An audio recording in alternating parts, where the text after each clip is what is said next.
हे learners, तो आज का हमारा टॉपिक है लॉज ऑफ मोशन। और इस लेक्चर में हम क्या कवर करेंगे? Concept of force and classification of force जैसे बेसिक टॉपिक्स के साथ साथ फ्री बॉडी डायग्राम्स, पुली डायग्राम्स, इन सब डायग्राम्स जो कि बहुत ही इंपॉर्टेंट है, उनको बहुत ही डिटेल में डिस्कस करेंगे। और लॉज ऑफ मोशन जो कि आपने 9th क्लास में स्टडी कर रहे थे, उनमें से फर्स्ट एंड सेकेंड लॉ को हम आज नेक्स्ट लेवल लेके जाएंगे। एंड ऑब्वियसली न्यूमेरिकल्स तो डिस्कस करने ही करने हैं, because without numericals concept clear कैसे होगा। So let's begin then. तो अभी तक हम क्या स्टडी कर रहे थे? अभी तक हमने काइनामेटिक्स स्टडी करा था। काइनामेटिक्स में जैसे कि मैंने बताया था कि काइनामेटिक्स में हम मोशन का मैथ स्टडी करते हैं, मतलब कोई भी ऑब्जेक्ट मोशन के में आने के बाद उसकी स्पीड, एक्सेलरेशन, वेलोसिटी, डिस्टेंस, ये सब चीजें हम फाइंड करते हैं काइनामेटिक्स में। लेकिन कोई भी ऑब्जेक्ट मोशन में कैसे आया, उसका कॉज क्या था, वो हमने काइनामेटिक्स में स्टडी नहीं करा था। तो काइनामेटिक्स में हम सिर्फ इफेक्ट स्टडी करते हैं, ठीक है। तो अब हम क्या स्टडी करेंगे? अब हम स्टडी करेंगे डायनामिक्स।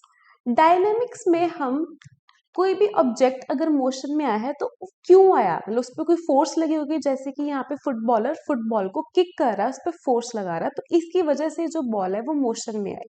मतलब कि डायनामिक्स में हम स्टडी करेंगे कॉज प्लस इफेक्ट। इफेक्ट भी हम स्टडी करेंगे, और कॉज जो है इस पर ज्यादा स्ट्रेस देंगे, मतलब फोर्स को तो हम बहुत डिटेल में स्टडी करने वाले हैं डायनामिक्स में। So let's start with force. Force जो है आप 7th क्लास से पढ़ते आ रहे हो, तो आपको फोर्स के बारे में कुछ आइडिया तो जरूर होगा। तो बेसिक डेफिनेशन फोर्स की क्या है? Force is external form of push और पुल। मतलब कि किसी ऑब्जेक्ट को मैं पुश कर रही हूँ या उसको पुल कर रही हूँ, तो मैं उस पर फोर्स लगा रही हूँ। ओके, तो फोर्स की जो ऐसे यूनिट है वो क्या होता है? फोर्स का ऐसा यूनिट होता है हमारे पास न्यूटन, और जो सीजीएस यूनिट है वो होता है डाइन। बू चढ़ेल वाली डाइन नहीं, it's unit CGS unit of force which is dyne. Okay, तो जो फोर्स है वो हमारे पास एक वेक्टर क्वांटिटी है। इसका मतलब क्या है कि फोर्स की मैग्नीट्यूड भी होगा और फोर्स की डायरेक्शन भी होगी, जिसकी वजह से जो फोर्स है फिर पॉजिटिव और नेगेटिव हो सकती है, बिकॉज इट हैज डायरेक्शन। और जो फोर्स होती है वो क्या क्या इफेक्ट जो है वो प्रोड्यूस कर सकती है? बेसिकली जो फोर्स होती है वो 4 यहाँ पे मैंने मेंशन करे हैं जो इफेक्ट्स प्रोड्यूस कर सकती है। फर्स्ट इज प्रोड्यूसेस और tries to produce motion in body at rest. मतलब कि किसी बॉडी में या तो वो मोशन लाएगी अगर उस पर हम फोर्स लगा रहे हो, या फिर वो कोशिश करेगी मोशन लाने की। अब मोशन कैसे लेके आएगी? जैसे कि मैंने बॉल को क्लिक करा, बॉल को किक करा, तो वो उसमें मोशन आ गया, जैसे कि अभी मैंने दिखाया, ठीक है। या फिर वो मोशन लाने की कोशिश करेगी। अगर मैं वॉल को पुश कर रही हूँ, ठीक है, उस पर फोर्स लगा रही हूँ, वो मूव तो नहीं होगी, मेरे पास इतना जोर नहीं है, लेकिन वो कोशिश करेगी कि वो मोशन में आ जाए। द सेकेंड इज स्टॉप्स और try to stop a moving body. एक मूविंग बॉडी चल रही है, ठीक है, या तो उसको फोर्स लगा, उस पर पुश करा उसको, या तो वो रुक जाएगी, ठीक है, स्टॉप कर जाएगी, या फिर हम रोकने की कोशिश करेंगे। जैसे कि अगर ट्रेन आ रही है, अगर मैं उसके आगे खड़ी हो जाऊं, उसको पुश करूं, ठीक है, तो मैं नहीं रोक पाऊंगी ऑब्वियसली, ठीक है। तो लेकिन हम कोशिश कर सकते हैं फोर्स लगा के, ठीक है। तो यहाँ पे जैसे कि गोलकीपर ने बॉल को फोर्स लगा के रोक लिया, ठीक है, वो मोशन में थी, उसको रेस्ट पे ले आया। नेक्स्ट इज चेंजेस और tries to change the direction of motion of a body. किसी की बॉडी की डायरेक्शन चेंज कर सकते हैं, ठीक है। जैसे कि यहाँ पे बॉल आ रही थी इस बच्चे के पास, उसने किक करा, उसको डायरेक्शन चेंज कर दी, वापस भेज दिया उसको, ठीक है। And the last is produces a change in shape of body. किसी भी बॉडी की शेप को चेंज कर सकते हैं हम, ठीक है। जैसे कि यहाँ पे हमारे पास एक पीनट है आई गेस ये, और उसको हमने मारा तो उसकी जो शेप है वो चेंज हो गई। तो चलिए अब हम फटाफट से टाइप्स ऑफ फोर्सेस भी डिस्कस कर लेते हैं। वैसे फोर्सेस इतनी टाइप्स की हैं कि डिस्कस करेंगे तो खत्म नहीं होगी, लेकिन हमने उनकी 2 ब्रॉड क्लासिफिकेशंस बनाई हुई हैं, वो डिस्कस कर लेते हैं। तो हमारे पास जो 2 डिविजन्स है, first is contact forces, second is non contact forces. और हमारे पास यहाँ पे एक अलग से भी लिखी हुई है मैंने, वीक फोर्स और न्यूक्लियर फोर्स, इनको भी अभी थोड़ा सा डिस्कस कर लेंगे। तो कंटेक्ट फोर्सेस क्या होती है? कंटेक्ट फोर्सेस तब लगती है जब 2 ऑब्जेक्ट जो है वो कंटेक्ट में आते हैं, एक दूसरे को टच करते हैं। मतलब कि जैसे कि यहाँ पे देखिए अप्लाइड फोर्स, ये बैट इस बॉल को टच कर रहा है तो उस पर फोर्स लगा रहा है, मतलब दूर से नहीं लग रही है, कंटेक्ट आने पे, कंटेक्ट होने पे ही जो फोर्सेस है वो ऑब्जेक्ट्स के बीच में लगती है, that is interactions between objects that touch. मतलब कि जो ऑब्जेक्ट्स आपस में टच हो रहे हैं उनमें जो इंटरेक्शन लग रही है, उनमें जो फोर्स लग रही है वो होती है कॉन्टेक्ट फोर्स। ठीक है, अब इसके कुछ एग्जांपल्स देख लें, जैसे कि अप्लाइड फोर्स अभी बताई मैंने। नेक्स्ट है स्प्रिंग फोर्स। अब एक स्प्रिंग है, ठीक है, उस पर कोई फोर्स लगानी है या फिर वो किसी ऑब्जेक्ट पे फोर्स लगा रहा है। अगर सपोज करो एक स्प्रिंग जो है उसके ऊपर मैंने कुछ रख दिया, ठीक है, और स्प्रिंग जो था वो कंप्रेस्ड था, तो वो उसको टच कर रहा है वो सब्जेक्ट को, ठीक है, उस पर फोर्स लगाने के लिए उसको टच कर रहा है वो, तो जो स्प्रिंग फोर्स होती है वो भी एक कंटेक्ट फोर्स होती है। Next is tension. टेंशन जो ये तो अभी हम इस वीडियो में डिस्कस करेंगे, और आप देखोगे कि जो टेंशन है वो भी कंटेक्ट फोर्स है। जब दो बॉडीज आपस में टच कर रही है, ठीक है, जैसे कि जो स्ट्रिंग होता है, जैसे कोई रॉड हो गया, ठीक है, जब वो किसी ऑब्जेक्ट के साथ टच करता है तो उस रॉड या स्ट्रिंग में टेंशन आ जाती है। Next is frictional force. अरे यार ये तो ऑब्वियस है, ठीक है, फ्रिक्शनल फोर्स हमें पता है फ्रिक्शन कब आती है किसी ऑब्जेक्ट में, कब लगती है, जब कोई ऑब्जेक्ट किसी सरफेस पे चल रहा होता है, ठीक है, तब उस पर फ्रिक्शन लगती है। तो फ्रिक्शनल फोर्स तो ऑब्वियसली कॉन्टेक्ट फोर्स है। And last is normal force, ये भी हम अभी के अभी डिस्कस करेंगे। और आप देखोगे नॉर्मल फोर्स एक ऑब्जेक्ट पे तब लगती है जब वो किसी दूसरे सरफेस के साथ कॉन्टेक्ट में होता है। तो ये सब जो फोर्सेज है ये कॉन्टेक्ट फोर्सेज है, कॉन्टेक्ट आने पे ही लगती है। नेक्स्ट हमारे पास है नॉन कंटेक्ट फोर्सेस, अट्रैक्ट और रिपेल इवन फ्रॉम डिस्टेंस। मतलब कि ऑब्जेक्ट्स एक दूसरे को या तो अट्रैक्ट करते हैं या रिपेल करते हैं डिस्टेंस पे ही, टच करने की जरूरत नहीं है। जैसे कि यहाँ पे एग्जांपल दे रखी है magnetic, electric force, gravitational force. और यार आप बहुत स्मार्ट हो, मेरे को पता है कि आपको ये सब चीजें तो ऑलरेडी पता है, लेकिन फिर भी मैं डिस्कस कर लेती हूँ, किसी को अगर नहीं भी पता तो अभी पता लग जाएगी। तो ग्रेविटेशनल फोर्स हमारे पास क्या होती है, ग्रेविटी सबको पता है, ठीक है, जैसे कि यहाँ पे एप्पल जो है वो अर्थ की तरफ क्यों आ रहा है, ग्रेविटेशनल फोर्स की वजह से। नीचे क्यों चल आया, ऊपर क्यों नहीं चला गया, क्यों नहीं गया, ये ग्रेविटी लग रही थी। लेकिन अर्थ जो है वो टच थोड़ी ना कर रही है एप्पल को, अभी टच नहीं कर रही है, दूर से ही अट्रैक्ट कर रही है, तो कॉन्टेक्ट नहीं आया, टच नहीं हुआ, तो ये कौन सी फोर्स होगी, ये होगी नॉन कॉन्टेक्ट फोर्स। अब इलेक्ट्रिक फोर्स क्या है, एक पॉजिटिव चार्ज नेगेटिव चार्ज को अट्रैक्ट कर रहा है, लेकिन दूर दूर से अट्रैक्ट कर रहा है, पास जाके अट्रैक्ट नहीं कर रहा अभी, ठीक है, तो ये क्या होगी नॉन कांटेक्ट फोर्स। एक पॉजिटिव चार्ज को पसंद नहीं करता, रिपेल करता है कि भाई तू दूर जा मेरे पास, नजदीक में बता मेरे, लेकिन वो दूर दूर से ही रिपेल कर देता है, टच करने की जरूरत नहीं, डिस्टेंस से ही उसको रिपेल कर देता है, ठीक है। अब मैग्नेटिक फोर्स क्या होगी, यहाँ पे अगर मैं कोई आयरन का पीस रखूं, लोहे का पीस रखूं, ठीक है, तो ये मैग्नेट दूर से अट्रैक्ट कर लेगा उसको, ठीक है, ये भी होगी नॉन कांटेक्ट फोर्स। अब हमारे पास जो वीक फोर्सेस होती हैं, जैसे कि वेंडरवॉल फोर्स, ये आप केमिस्ट्री में स्टडी करते हो, ठीक है, तो इसको अभी टेंशन लेने की तो बिल्कुल जरूरत नहीं है कि वीक फोर्स क्या आ गई, इसकी टेंशन नहीं लेंगे हम। न्यूक्लियर फोर्सेस जो थी ये फिजिकल वर्ल्ड चैप्टर में हमने डिस्कस करी थी, और इसको बहुत ही डिटेल में आप क्लास 12 में स्टडी करोगे। न्यूक्लियर फोर्स नाम से पता लग रहा है कि न्यूक्लियस के अंदर लगती है। अब न्यूक्लियस के अंदर क्यों लगती, कैसे लगती, थोड़ा सा अभी बता देती हूँ आपको। जैसे एक न्यूक्लियस होता है, ये न्यूक्लियस है मेरे पास, आपको पता है कि न्यूक्लियस के बीच में प्रोटॉन्स होते हैं, ठीक है। अब प्रोटॉन प्रोटॉन दोनों तो पॉजिटिव चार्ज है, तो पॉजिटिव पॉजिटिव को तो रिपेल करना चाहिए, इनको तो दूर दूर जाना चाहिए, न्यूक्लियस तो होना नहीं चाहिए, इस हिसाब से बनना ही नहीं चाहिए, क्योंकि ये तो दूर दूर चले जाते हैं एक दूसरे से, ठीक है। लेकिन फिर भी न्यूक्लियस कैसे इकट्ठा है, ये कैसे इकट्ठे इकट्ठे रह रहे हैं एक दूसरे के साथ, क्योंकि इन दोनों के बीच में जो फोर्स होती है न्यूक्लियर फोर्स, वो अट्रैक्टिव होती है। न्यूक्लियर फोर्स की वजह से ये इकट्ठे इकट्ठे मिलजुल के न्यूक्लियस के अंदर रह पाते हैं, ठीक है। तो ये आप +2 में बहुत डिटेल में स्टडी करोगे, तो इसकी टेंशन तब लेंगे। तो अभी हम टेंशन लेते हैं, टेंशन फोर्स की, ठीक है। अभी हम करेंगे नॉर्मल फोर्स, फ्रिक्शनल फोर्स इसी में आएगी आपके लॉज ऑफ मोशन वाले यूनिट में, लेकिन किसी और वीडियो में हम इसको डिस्कस करेंगे। तो अभी हम इन फोर्सेस पे फोकस करते हैं। ओके, सो नेक्स्ट हमारे पास है ग्रेविटेशनल फोर्स और वेट। तो ग्रेविटेशनल फोर्स के वैसे तो अलग से चैप्टर है क्लास 11 में, बहुत अच्छा चैप्टर है, आप डिटेल में हम वहाँ पे डिस्कस करेंगे। यहाँ पे आपको थोड़ा वेट के बारे में बता देती हूँ, क्योंकि ये न्यूमेरिकल्स में बहुत यूज होने वाला, आप देखोगे ये तो आपको मतलब टिप्स पे आ जाएगा, इतनी बार ये चीज यूज होती है, आपके टिप्स पे आ जाएगी ये चीज। तो हमारे पास क्या है, ये एक मास है, ठीक है, अर्थ जो है इसको अट्रैक्ट कर रही है अपनी तरफ से, आपको भी पता है अर्थ अट्रैक्ट करती है, ठीक है। तो सपोज करो अर्थ ने इसको अट्रैक्ट करा अपनी तरफ एफ फोर्स के साथ। तो अभी मैं आपको एक चीज बताने वाली हूँ, ये आप ऐसे सेकंड लॉ ऑफ मोशन में हम ये निकालेंगे कि F is equal to m a होता है, ये हम सेकंड लॉ ऑफ मोशन में चीज निकालेंगे, लेकिन आपको अभी बता रही हूँ F is equal to m a होता है। तो ये जो हमारे पास मास है, ठीक है, ये अर्थ की तरफ जा रहा है विद फोर्स F, उस पे ग्रेविटेशनल फोर्स की क्या लग रही है, ग्रेविटेशनल फोर्स, ठीक है, इस मास पे। तो उसमें जो एक्सेलरेशन आ गई उसको क्या बोलते हैं हम, acceleration due to gravity, acceleration due to gravity ही बोलते हैं। जब कोई भी मास होता है वो ग्रेविटी के अंडर फॉल करता है, उसमें जो एक्सेलरेशन आती है उसको हम क्या बोलते हैं, एक्सेलरेशन ड्यू टू ग्रेविटी। और उसको हम किस चीज से लिखते हैं, जी के साथ, ठीक है।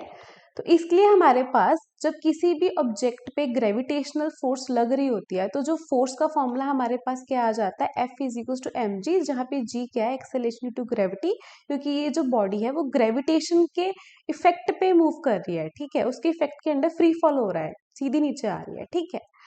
और यही चीज जो होती है ये वेट होता है, ठीक है, मतलब एफ जो एम जी है हमारे पास वो ही इस ऑब्जेक्ट का क्या है, वेट। ये चीज क्लियर होगी। और क्योंकि जो फोर्स है वो एक क्या है हमारे पास, वेक्टर क्वांटिटी है, force is a vector quantity, तो उसकी डायरेक्शन तो होनी ही चाहिए, ठीक है। तो वेट की या फिर ग्रेविटेशनल फोर्स की जो डायरेक्शन होती है वो towards the centre of the earth होती है, ठीक है, towards the centre of the earth. Direction क्या होगी, यहाँ लिख देती हूँ मैं, जो डायरेक्शन होती है वो होती है towards the centre of the earth, towards the centre of the earth.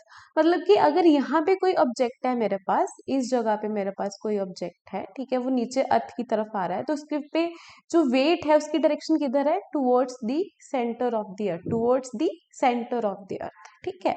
ये चीज क्लियर होगी। अगर यहाँ पे कोई मास है, ठीक है, यहाँ पे है, वो अर्थ की तरफ जा रहा है, अर्थ की तरफ, तो उसकी डायरेक्शन जो वेट की है वो है towards the centre of the earth, okay.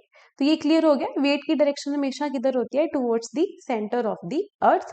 और वेट का फॉर्मूला हमारे पास क्या आ जाता है, mg, which is also the gravitational force acting on the body. Next force जो अभी हम डिस्कस करेंगे दैट इज नॉर्मल रिएक्शन।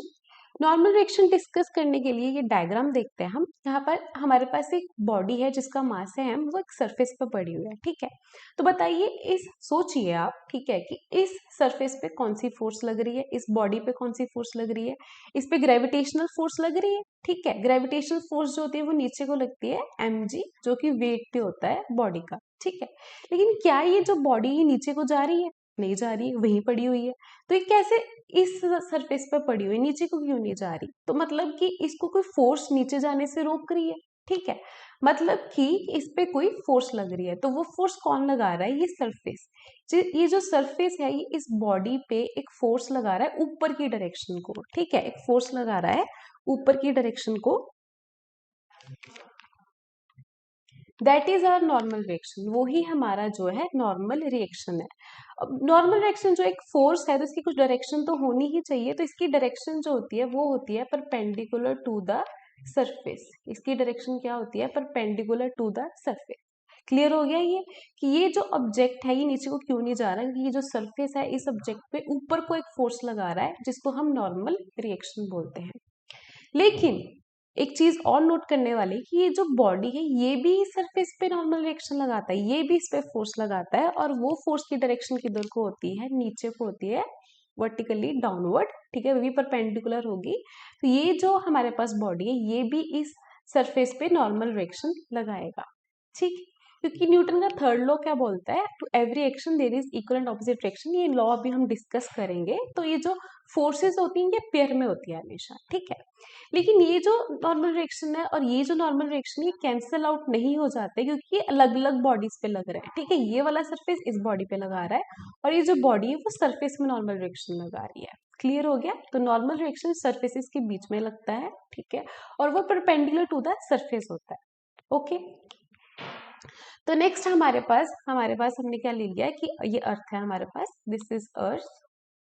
तो अर्थ के ऊपर मैंने एक बॉडी रख दी, ठीक है। तो इसका जो वेट है वो नीचे को लग रहा है नीचे को, ठीक है। तो जो इस पे नॉर्मल रिएक्शन है वो किधर को लगेगी, नॉर्मल रिएक्शन ऊपर को हो जाएगी, वर्टिकली डाउनवर्ड, वर्टिकली अपवर्ड हो जाएगी और परपेंडिकुलर हो जाएगी टू द सरफेस। ये चीज क्लियर होगी, ठीक है। अगर एक और बॉडी ले लूं, सपोज करो यहाँ पे रख ली, ठीक है। अब इस पे जो नॉर्मल रिएक्शन लगेगा वो किधर को लगेगा, वो लगेगा परपेंडिकुलर टू द सरफेस, ठीक है, परपेंडिकुलर टू द सरफेस। ये सरफेस है इसके 90 डिग्रीज, ठीक है, इसके 90 डिग्रीज। अगर यहाँ पे मैंने कोई रख ली, ठीक है, इसके 90 डिग्रीज रिएक्शन यहाँ पे लग रहा है इन बॉडीज के ऊपर। और ये जो बॉडीज है हमारे पास, ये भी अर्थ के ऊपर लगाएंगे। कलर चेंज कर लेते हैं हम। तो ये जो बॉडीज है ये अर्थ के ऊपर भी रिएक्शन लगाएंगी, वो ऐसे हो गया, ठीक है, वो अंदर की डायरेक्शन को हो गया, परपेंडिकुलर होगा ये भी। और जब भी कोई परपेंडिकुलर अर्थ पे बनाते हैं हम, ठीक है, वो हमेशा अर्थ के सेंटर से पास करता है। कहाँ से? अर्थ के सेंटर से पास करता है। ये चीज क्लियर हो गई, ठीक है। अभी हम एक और एग्जांपल ले लेते हैं। सपोज यहाँ पे मैंने एक जो बॉडी है उसको यहाँ पे रख दिया जिसका मास है m। अब ये जो बॉडी है इस पे जो नॉर्मल रिएक्शन है किधर को लगेगी? आप ये सोचिए कहाँ लगेगी? ऐसे लगेगी? ऐसे नहीं लगेगी। तो कैसे लगेगी? वो इस सरफेस के 90 डिग्रीज पे लगेगी, इस सरफेस के 90 डिग्रीज पे लगेगी, इस तरह से, ठीक है। तो ये चीज गलत है, तो 90 डिग्रीज लगानी है, इस सरफेस के 90 डिग्रीज लगानी है हमें फोर्स। तो जो नॉर्मल रिएक्शन हमारे पास लगेगी वो लगेगी इस डायरेक्शन में। नेक्स्ट फोर्स जो हम अभी स्टडी करेंगे दैट इज टेंशन। और टेंशन की टेंशन तो बिल्कुल नहीं लेनी है क्योंकि आपको ये पक्का पक्का समझ आ जाएगा अभी के अभी, ठीक है। तो जो टेंशन है वो किन चीजों में लगती है? स्ट्रिंग, रॉड और चेन। जब भी क्वेश्चन में डायग्राम में ये चीजें होंगी आपको टेंशन फोर्स तो लगाई देनी है, टेंशन नहीं लेनी है, टेंशन वाली फोर्स लगा देनी है, ठीक है। तो चलिए देखते हैं कैसे लगती है ये। हमारे पास एक डायग्राम है जिसमें ये स्ट्रिंग है, ठीक है। स्ट्रिंग के साथ हमने अटैच करा हुआ एक बॉडी को जिसका मास है m। तो फटाफट से आप सोच लीजिए इस पे कौन सी फोर्स लग रही है? वेट तो लग रहा है, ठीक है। ये तो आपको बिल्कुल एकदम से क्लिक हो जाना चाहिए। अगर कोई भी हमारे पास बॉडी पड़ी हुई है उस पर वेट तो लगेगा ही डाउनवर्ड डायरेक्शन में, ये चीज तो लगनी ही लगनी है, ठीक है। तो हमारे पास वेट लग रहा है इस बॉडी पे डाउनवर्ड डायरेक्शन में, लेकिन ये नीचे को जा रही है? नहीं जा रही है, तो वहीं पे खड़ी है, ठीक है। तो नहीं जा रही है मतलब कि कोई फोर्स ऊपर को भी लग रही होगी, इसके ऑपोजिट, वेट के ऑपोजिट लग रही होगी। जो वो फोर्स है वही हमारे पास टेंशन है, दैट इज टेंशन, ठीक है। और जो ये टेंशन है हमेशा कहाँ लगती है? जहां पे स्ट्रिंग जो है वो बॉडी को टच कर रहा है किसी एक पॉइंट पे, ठीक है, तो वहां पे वो लगती है। और यहाँ पे भी जो स्ट्रिंग है इस पॉइंट पे टच कर रहा है बॉडी को, इस पॉइंट पे, ठीक है, तो यहाँ पे भी टेंशन लगेगी। और यहाँ पे किस डायरेक्शन में लगेगी? इस पॉइंट से दूर, इस पॉइंट से दूर मतलब इस डायरेक्शन में यहाँ पे हमारे पास टेंशन आ जाएगी। तो दो पॉइंट है, एक तो है कि जहां पे स्ट्रिंग जो है इन कॉन्टेक्ट है किसी सरफेस के, किसी बॉडी के, वहां पे टेंशन फोर्स लगेगी, ठीक है। और वहां पे वो हमारा क्या हो जाता है? वो हमारा हो जाता है पॉइंट ऑफ रेफरेंस, वो हमारा हो जाता है पॉइंट ऑफ रेफरेंस, ठीक है। और वहां पे उस पॉइंट पे अवे लगेगी, अवे फ्रॉम दैट पॉइंट, उससे दूर लगेगी उस पॉइंट से, ठीक है। ये हमारे पास हो गया सेकंड पॉइंट। या इस पॉइंट पे देखा इससे दूर, इस पॉइंट पे देखा इससे दूर। क्लियर होगी ये चीज? ठीक है, हो ही गई होगी क्लियर, मेरे को पता है।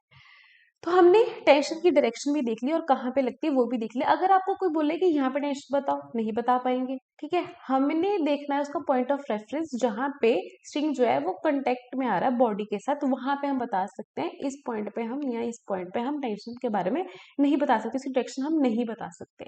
क्लियर हो गया, ठीक है। अगर आपको ये चीज नहीं समझ आ रही कि अवे फ्रॉम द पॉइंट क्या है, कि जहां पे आपने फिर फोर्स लगानी है, ठीक है, जहां पे आपने टेंशन वाली फोर्स लगानी है उसकी डायरेक्शन देखनी है, उस पॉइंट पे खड़े हो जाओ। जैसे कि यहाँ पे खड़े हो जाओ, यहाँ पे खड़े होके गोकू बन जाओ जल्दी से। गोकू, गोकू पता है ना, ड्रैगन बॉल जी वाला गोकू, सुपर हीरो बन जाओ, जल्दी से गोकू बन जाओ और कामेहा मेहा का अटैक कर दो, ठीक है। जैसे कि गोकू अभी कामेहा मेहा का अटैक कर रहा है, किस डायरेक्शन में कर रहा है? इस डायरेक्शन में। तो टेंशन जो है वो भी इस डायरेक्शन में आ जाएगी। अभी ये इस पॉइंट पे खड़े हो जाओ, इस पॉइंट पे खड़े होके, ठीक है, स्ट्रिंग की तरफ देखो, स्ट्रिंग की तरफ देख के कामेहा मेहा का अटैक कर दो जैसे अभी गोकू कर रहा है, ठीक है। तो हमें जो टेंशन है उसकी डायरेक्शन जो है वो पता लग जाएगी, ठीक है। तो ये हो गया, हमने कामेहा मेहा गोकू बन गए थे हम। इस ट्रिक से भी हमने याद रखना है कि टेंशन किधर लग रही है। अभी ये क्वेश्चन है, इसमें जल्दी जल्दी से फटाफट से सोच लो कि टेंशन जो है वो कहाँ लग रही है और किस डायरेक्शन में लग रही है। अभी सोच लो, और मैं अभी आपको बताऊंगी कि इसको कहाँ कैसे सॉल्व करना है, कैसे टेंशन इस पे लग रही है, और इसको मैं क्लियर कर देती हूँ। ठीक है, तब हमारे पास दो यहाँ पे मास दिए हुए हैं m1 और m2, और यहाँ पे बीच में इनकी स्ट्रिंग है, एक स्ट्रिंग ये है और एक स्ट्रिंग ये है, दो स्ट्रिंग्स है हमारे पास। ठीक है, तो यहाँ पे टेंशन लग रही है, टेंशन लग रही है, मैंने अभी बोला था जहाँ पे स्ट्रिंग होगा वहां पे टेंशन आएगी, टेंशन आएगी नहीं, टेंशन फोर्स लगेगी। ठीक है, यहाँ पे लग रही है। तो अब हमने इस पॉइंट पे जहाँ पे स्ट्रिंग जो है वो बॉडी से टच कर रहा है, यहाँ पे हमें टेंशन फोर्स की डायरेक्शन देखनी है। तो वो क्या होती है, अवे फ्रॉम द पॉइंट, इस पॉइंट से दूर, मतलब यहाँ पे, या फिर यहाँ पे खड़े होके तुम्हें गोकू बनना पड़ेगा। ठीक है, जैसे ही यहाँ पे तुम गोकू बनोगे, कामेहामेहा का अटैक करोगे और डायरेक्शन आ जाएगी तुम्हारे पास, टेंशन की आ जाएगी। इस पॉइंट पे देखनी है। ठीक है, इस पॉइंट से अवे, यहाँ से दूर, यहाँ पे टेंशन आ जाएगी। या फिर यहाँ पे तुम खड़े होके, यहाँ पे खड़े होके गोकू बन जाओ। ठीक है, तुम्हारे पास टेंशन की डायरेक्शन आ जाएगी इस तरफ। आई होप ये तो क्लियर हो ही गया होगा आपको। ठीक है, जो टेंशन की डायरेक्शन होती है वो पॉइंट से दूर की तरफ बनती है। ठीक है, अब यहाँ पे भी जो स्ट्रिंग है वो टच हो रहा है, तो यहाँ से भी यहाँ पे खड़े हो जाओ एक बार। ठीक है, यहाँ पे कामेहामेहा का अटैक कर दो तो टेंशन की डायरेक्शन ये हो जाएगी। ठीक है, लेकिन क्या ये तीनों टेंशन जो है वो सेम होगी? नहीं, सेम स्ट्रिंग पे टेंशन सेम रहेगी, क्योंकि ये एक ही स्ट्रिंग है, ये वाला एक ही स्ट्रिंग है, तो यहाँ पे जो टेंशन है वो T1 ले ली, वो सेम होगी। ये अलग स्ट्रिंग है, ये स्ट्रिंग 2 है, यहाँ पे टेंशन वो अलग होगी, वो T2 होगी। ठीक है, एक स्ट्रिंग पे टेंशन जो है वो सेम तब होती है जब जो हमने स्ट्रिंग लिया है वो मासलेस लिया है।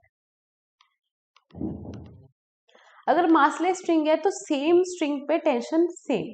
ठीक है, जैसे ही स्ट्रिंग चेंज हो गया, स्ट्रिंग चेंज,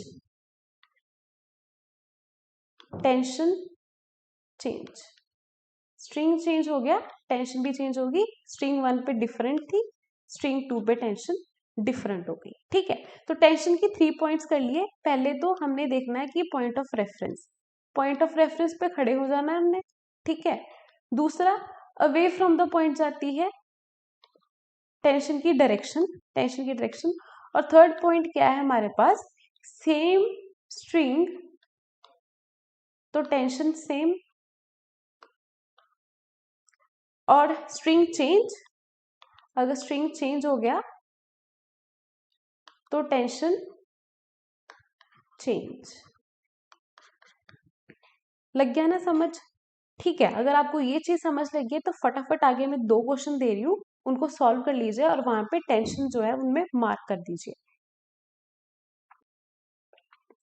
तो ये 2 क्वेश्चन है आपके पास, और इन 2 डायग्राम्स में, 2 क्वेश्चंस में, ठीक है, आपको अभी टेंशन की डायरेक्शन बतानी है और कहाँ कहाँ टेंशन लगनी ये चीज बतानी है। ठीक है, अभी इसको पॉज करिए और ड्रॉ करिए खुद से टेंशन। अगर कर ली है तो देख लीजिए, चेक कर लीजिए कि आपकी टेंशन की जो डायरेक्शन है और जो आपने बनाई है वो सही है या नहीं है। तो अब हमारे पास क्या है, हमारे पास ये एक स्ट्रिंग 1 है, ये स्ट्रिंग 2 है और ये स्ट्रिंग 3 है, अलग अलग स्ट्रिंग है। ठीक है, तो यहाँ पे हमने जानी है डायरेक्शन टेंशन की। तो यहाँ पे स्ट्रिंग टच हो रहा है इस पॉइंट के साथ। ठीक है, तो यहाँ पे हम टेंशन बनाएंगे, मतलब अवे फ्रॉम द पॉइंट, इस पॉइंट से दूर जाती हुई, मैंने बताया था टेंशन। ठीक है, और यहाँ पे भी टच हो रहा है स्ट्रिंग, तो इस पॉइंट से दूर जाती हुई। ठीक है, अवे फ्रॉम द पॉइंट, यहाँ पे आ गई टेंशन, और ये एक ही स्ट्रिंग है तो यहाँ पे दोनों टेंशन सेम होगी, T1 ले लिया मैंने। ठीक है, अब स्ट्रिंग 2 पे आ जाते हैं। स्ट्रिंग 2 पे स्ट्रिंग यहाँ पे टच कर रहा है, इस पॉइंट से दूर जाते हुए बनाएंगे हम टेंशन की डायरेक्शन, बना दी। ठीक है, और इस पॉइंट पे ये T2 हो गया, इस पॉइंट पे भी आ जाएंगे हम। ठीक है, यहाँ पे स्ट्रिंग टच हो रहा है, यहाँ पे भी अवे फ्रॉम द पॉइंट इस डायरेक्शन में हमारे पास आ गई T2, क्योंकि ये स्ट्रिंग सेम है, एक ही स्ट्रिंग है, तो उस पर टेंशन जो है वो सेम हो जाएगी। ठीक है, अभी हमारे पास स्ट्रिंग 3 है, उस पर आ जाते हैं। यहाँ पे कंटेक्ट हो रहा है, यहाँ पे टच हो रहा है, यहाँ से अवे फ्रॉम द पॉइंट, यहाँ से दूर।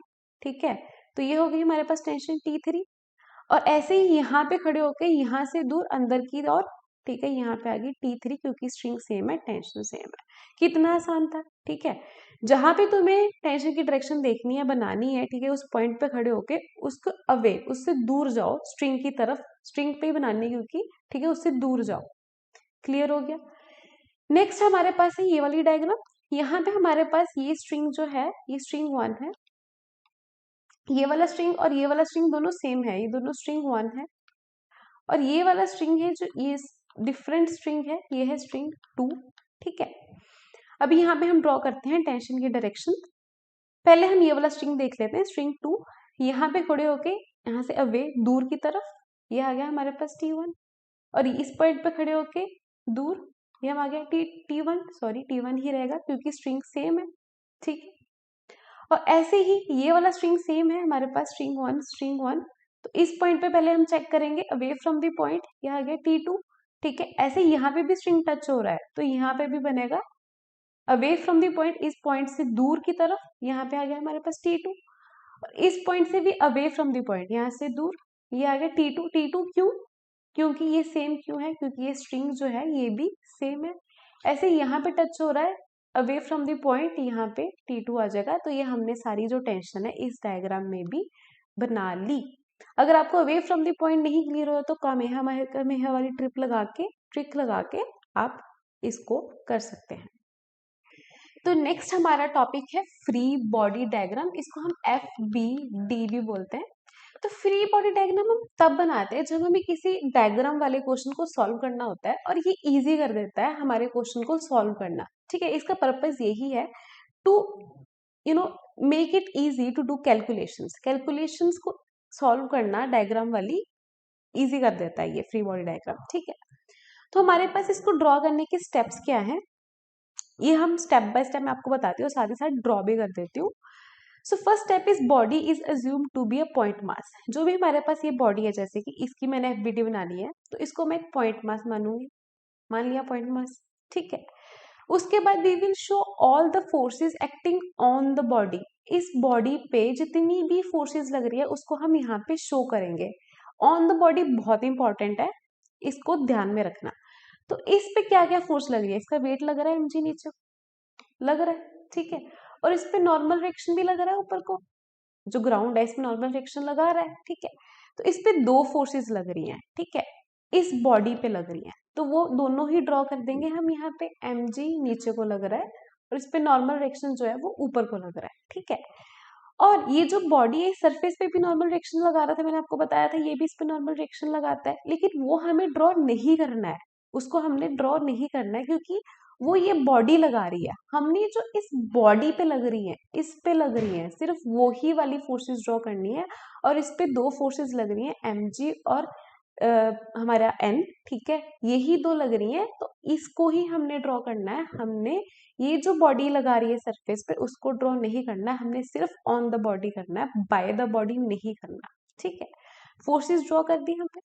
Frame of reference should be ground inertial frame, इसको हमने डायग्राम में, इसका कोई रिलेशन नहीं है अभी। ठीक है, इसका मतलब जो हम फ्रेम ऑफ रेफरेंस बहुत तरह के होते हैं, हमने जो यहाँ पे फ्रेम ऑफ रेफरेंस लेना है वो ग्राउंड लेना है, मतलब हमने ग्राउंड से इसको ऑब्जर्व करना है, इस डायग्राम को, इस बॉडी को हमने ग्राउंड से ऑब्जर्व करना है। ठीक है, और वो वाला जो होता है वो इनर्शियल फ्रेम होता है, और इनर्शियल फ्रेम में न्यूटन के लॉज ऑफ मोशन जो है वो डायरेक्टली अप्लाई हो जाते हैं। एक नॉन इनर्शियल फ्रेम होता है, ठीक है, वो बाद में डिस्कस करेंगे, अभी हम इनर्शियल फ्रेम ही ले रहे हैं। ठीक है, और इसमें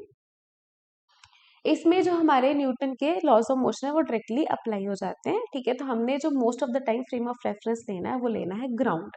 ठीक है, तो नोट बहुत ही ये इंपॉर्टेंट है, avoid drawing forces of the object acting on other object. ठीक है, तो जो बाकी ऑब्जेक्ट्स पे लग, जैसे कि ये सरफेस पे जो लग रही है फोर्स, उस पे हमने ड्रॉ करनी, हमने सिर्फ जो इस बॉडी पे लग रही है, ये जो मैंने बॉडी बनाई है इस पे जो फोर्सेस लग रही है वो ही ड्रॉ करनी है। ठीक है, इस पे दो फोर्सेस लग रही थी, दोनों ड्रॉ कर दी।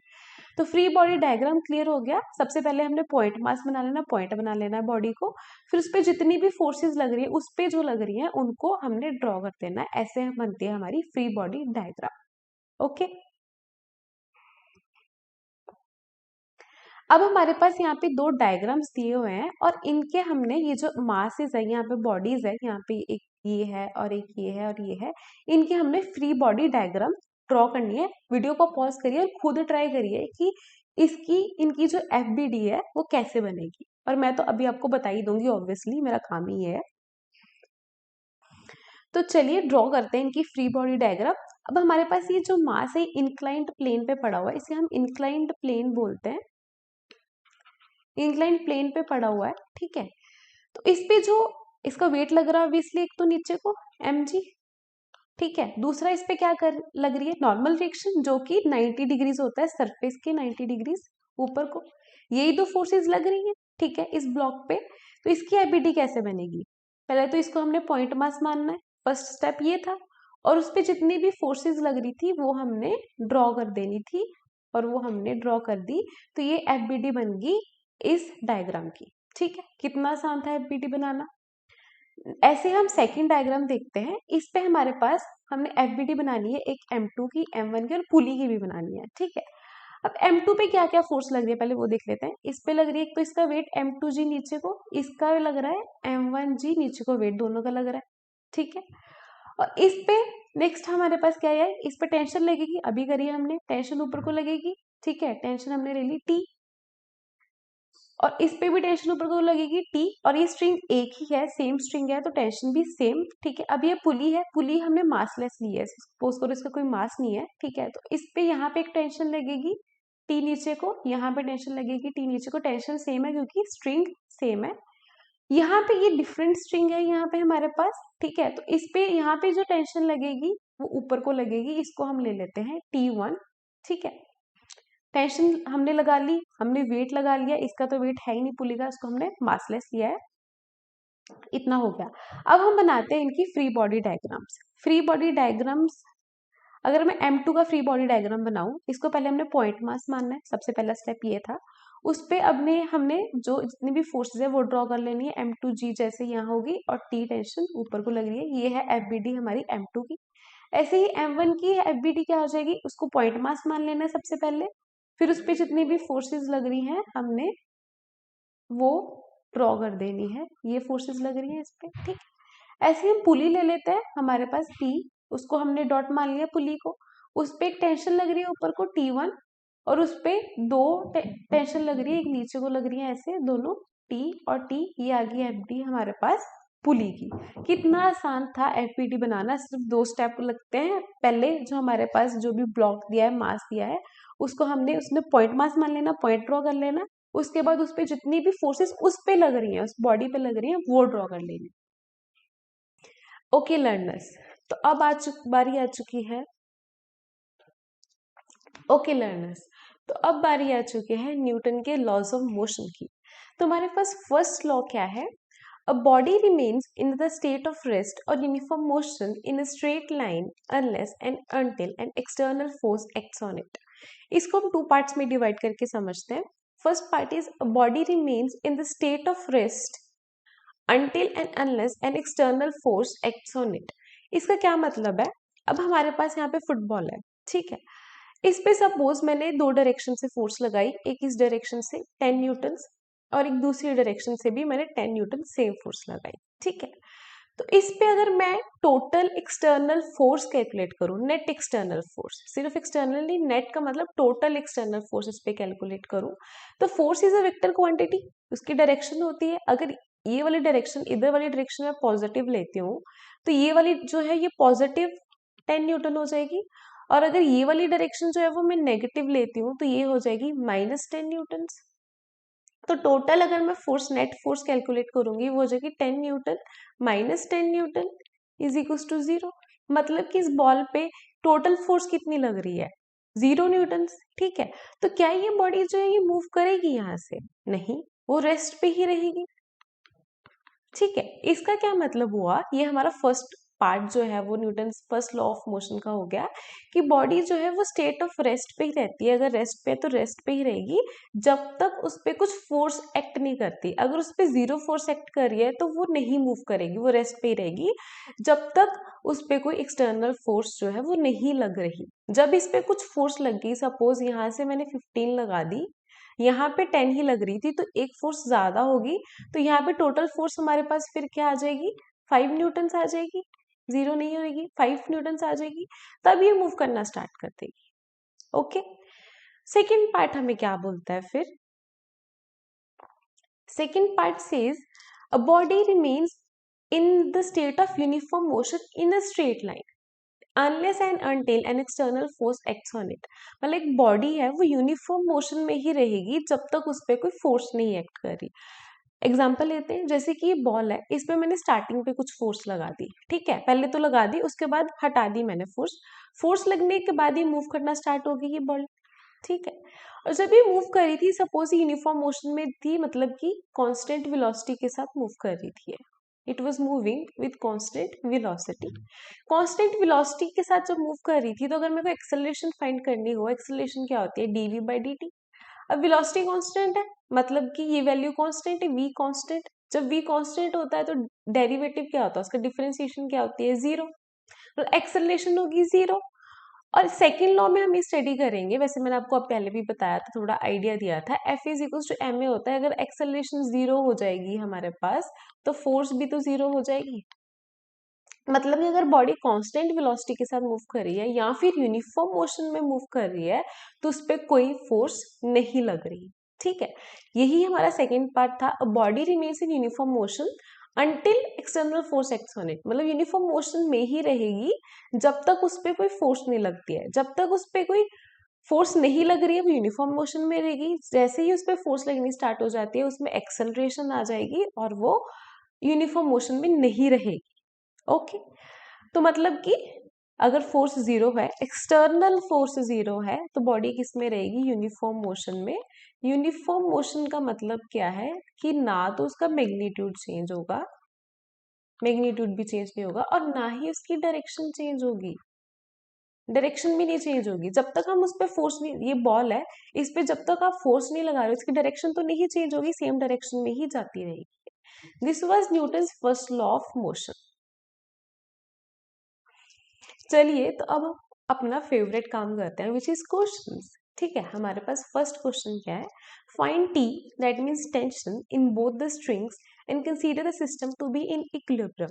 मतलब हमारे पास दो स्ट्रिंग्स हैं, ये हमारे पास है स्ट्रिंग 1 और हमारे पास ये है स्ट्रिंग 2, और हमने ये दोनों स्ट्रिंग्स में क्या कैलकुलेट करनी है, टेंशन। और जो सिस्टम है वो इक्विलिब्रियम में है। इक्विलिब्रियम का क्या मतलब है कि टोटल फोर्स जो है, टोटल एक्सटर्नल फोर्स जो है वो जीरो है, ठीक है। टोटल एक्सटर्नल फोर्स जीरो, जैसे कि हमने पहले अभी स्टडी करा। मतलब कि ये जो हमारे पास ये ब्लॉक है, ये भी मूव नहीं कर रहा है और ये भी मूव नहीं कर रहा है, इन पे टोटल फोर्स जो लग रही है वो है जीरो, ठीक है। तो हमने क्या फाइंड करना है, टेंशन। सबसे पहले हम क्या करते हैं, टेंशन को मार्क कर देते हैं, यहाँ पे ड्रॉ कर लेते हैं। आपको ये तो समझ आ ही गया था टेंशन कैसे ड्रॉ करनी है, तो फटाफट से इसको ड्रॉ कर लीजिए। क्या बोला था मैंने कि जहां पे भी टेंशन फाइंड करनी है, इस पॉइंट पे कैलकुलेट करनी है, यहाँ पे खड़े होके away from this point tension draw करेंगे, इस डायरेक्शन में आ गई हमारे पास। फिर यहाँ पे स्ट्रिंग टच कर रहा है यहाँ पे, ठीक है, तो यहाँ पे खड़े होके away from the point tension draw करेंगे, कर ली ड्रॉ हमने, ठीक है। फिर उसके बाद सिमिलरली इस पॉइंट पे भी स्ट्रिंग है हमारे पास, ये स्ट्रिंग टच कर रहा है, यहाँ पे भी खड़े होके इससे दूर अवे फ्रॉम दैट पॉइंट एक टेंशन ये आ गई हमारे पास। और वैसे ही यहाँ पे इस पॉइंट पे भी हमारे पास टेंशन जो है वो ऐसे आ जाएगी, इस पॉइंट से दूर खड़े होके टेंशन आ गई। अब ये वाली टेंशन और ये वाली टेंशन जो है सेम है, क्योंकि स्ट्रिंग सेम टेंशन सेम। और ये वाली टेंशन और ये वाली टेंशन भी सेम है, क्योंकि स्ट्रिंग सेम टेंशन सेम, ठीक है। अब हमने नेक्स्ट क्या करना है, इसको सॉल्व करने के लिए हमने फ्री बॉडी डायग्राम बनानी है। फ्री बॉडी डायग्राम हम क्यों बनाते हैं, ताकि हमारी जो प्रॉब्लम है वो इजी हो जाए सॉल्व करने के लिए, ठीक है। सबसे पहले हम क्या करते होते हैं फ्री बॉडी डायग्राम में, पहले तो टोटल फोर्सेस देख लेते हैं, इन पे कौन सी लग रही है। इस पे एक तो टेंशन लग रही है और इसका वेट भी तो लग रहा है नीचे को, ठीक है, 2g, 2, क्योंकि वेट क्या होता है, mg, मास है 2 और साथ में g। और इसका वेट भी नीचे को लग रहा है, ठीक है, इसका कितना लग रहा है 5g, क्योंकि वेट का फॉर्मूला क्या होता है mg। मास हो गया 5 और g साथ में मैंने लगा दिया, ठीक है। इस क्वेश्चन में g की वैल्यू हम लेंगे 10 मीटर पर सेकेंड स्क्वायर, ओके। तो चलिए हम फ्री बॉडी डायग्राम बनाते हैं, पहले इसकी 2 kg की, पहले हम इसकी फ्री बॉडी डायग्राम बनाते हैं। सबसे पहला स्टेप क्या होता है फ्री बॉडी डायग्राम बनाने का, कि इसको मास कंसीडर, पॉइंट मास कंसीडर करना है, कर लिया, ठीक है। फिर इस पे जितनी भी फोर्सेस लग रही हैं, इस पे लग रही हैं जो, वो ड्रॉ करनी है। इस पे एक तो इसका वेट लग रहा है नीचे को 2g, और एक टेंशन लग रही है ऊपर को T2, यही दो फोर्सेस लग रही हैं, ठीक है। और इस पे एक टेंशन और भी लग रही है, नीचे को T1, तो मैंने देखी नहीं पहले, ये रही T1 जो है ये भी नीचे को लग रही है, ठीक है। इस पे 3 फोर्सेस लग रही हैं इस बॉडी पे, और 5 kg पे कितनी फोर्सेस लग रहे हैं, इस पे भी हम, इसका भी हम FBD बना लेते हैं। तो इसको सबसे पहले क्या है, पॉइंट मास मानना है, बना लिया पॉइंट। फिर इस पे जितनी भी फोर्सेस लग रही है वो ड्रॉ करनी है। एक तो नीचे को लग रही है 5G और एक ऊपर को लग रही है T1, यही दो फोर्सेस लग रही है, चेक कर लीजिए, मैं भी चेक कर लेती हूँ, यही लग रही है, ठीक है। अब हमने एबीडी डायग्राम बना ली दोनों की, अब तो इजी हो गया इसको सॉल्व करना। हमारा सिस्टम जो है वो इक्विलिब्रियम है, इसका मतलब है जितनी की टोटल ऊपर को फोर्सेस लग रही होगी उतनी ही नीचे को फोर्स लग रही होगी, ठीक है। मतलब कि T2 is equals to T1 plus 2G। Equilibrium का मतलब क्या है कि जितनी फोर्स ऊपर को लग रही है उतनी ही फोर्स नीचे को लग रही है, तो ऊपर वाली फोर्स T2, नीचे वाली फोर्स कितनी होगी T1 प्लस 2G। ऐसे ही यहाँ से एक हम इक्वेशन ले लेते हैं, T1 is equal to 5G। अब G की वैल्यू यहाँ पे सब्स्टिट्यूट कर देते हैं, वो हमारे पास कितनी थी 10, तो ये आ जाएगा हमारे पास 50 न्यूटन, न्यूटन आएगा क्योंकि टेंशन इज अ फोर्स, ठीक है। हमारे पास T1 तो आ गई 50 न्यूटन्स। अब ये वाली जो वैल्यू इसको हम यहाँ सब्स्टिट्यूट कर देते हैं, तो हमारे पास T2 क्या आ जाएगा, T2 आ जाएगा 50 न्यूटन प्लस 2, 10, G की वैल्यू कितनी है 10, तो ये आ गया हमारे पास 70 न्यूटन। हमारे पास T2 भी आ गया 70 न्यूटन। T1 और T2 हमारे पास दोनों आ गया, और इसको सॉल्व करना कितना इजी था। कितने स्टेप्स कर रहे हैं हमने, सबसे पहले तो सब टेंशन मार्क कर ली और फोर्स मार्क कर ली, उसके बाद हमने क्या बना ली, FBD दोनों की, ठीक है। FBD बना दी और उसके बाद तो इक्विलिब्रियम में वो था, उसको कंसीडर करके हमने फोर्सेस को बराबर कर दिया और हमारे पास इसका आंसर आ गया। So our next question is, the mass is assumed to be in equilibrium. Find the value of tension in strings. G is given to be 10 metre पर सेकेंड स्क्वायर। मतलब ये जो 2 kg है ये इक्विलिब्रियम में, मतलब इस पे नेट फोर्स जो है हमारे पास F नेट हमारे पास क्या है, 0 है, ठीक है। Find the value of tension in strings. हमारे पास दो स्ट्रिंग्स दे रखी हैं, ये है स्ट्रिंग 1 और ये है हमारे पास स्ट्रिंग 2। इन दोनों में हमें टेंशन फाइंड करनी है और जी की हमें वैल्यू भी दे रखी है, ठीक है।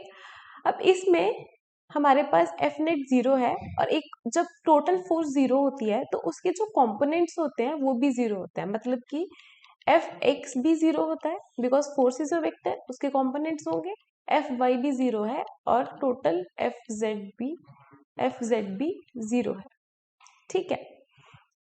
और हमारे पास ये भी गिवन है that this angle is 60 degrees and this angle is 30 degrees, okay.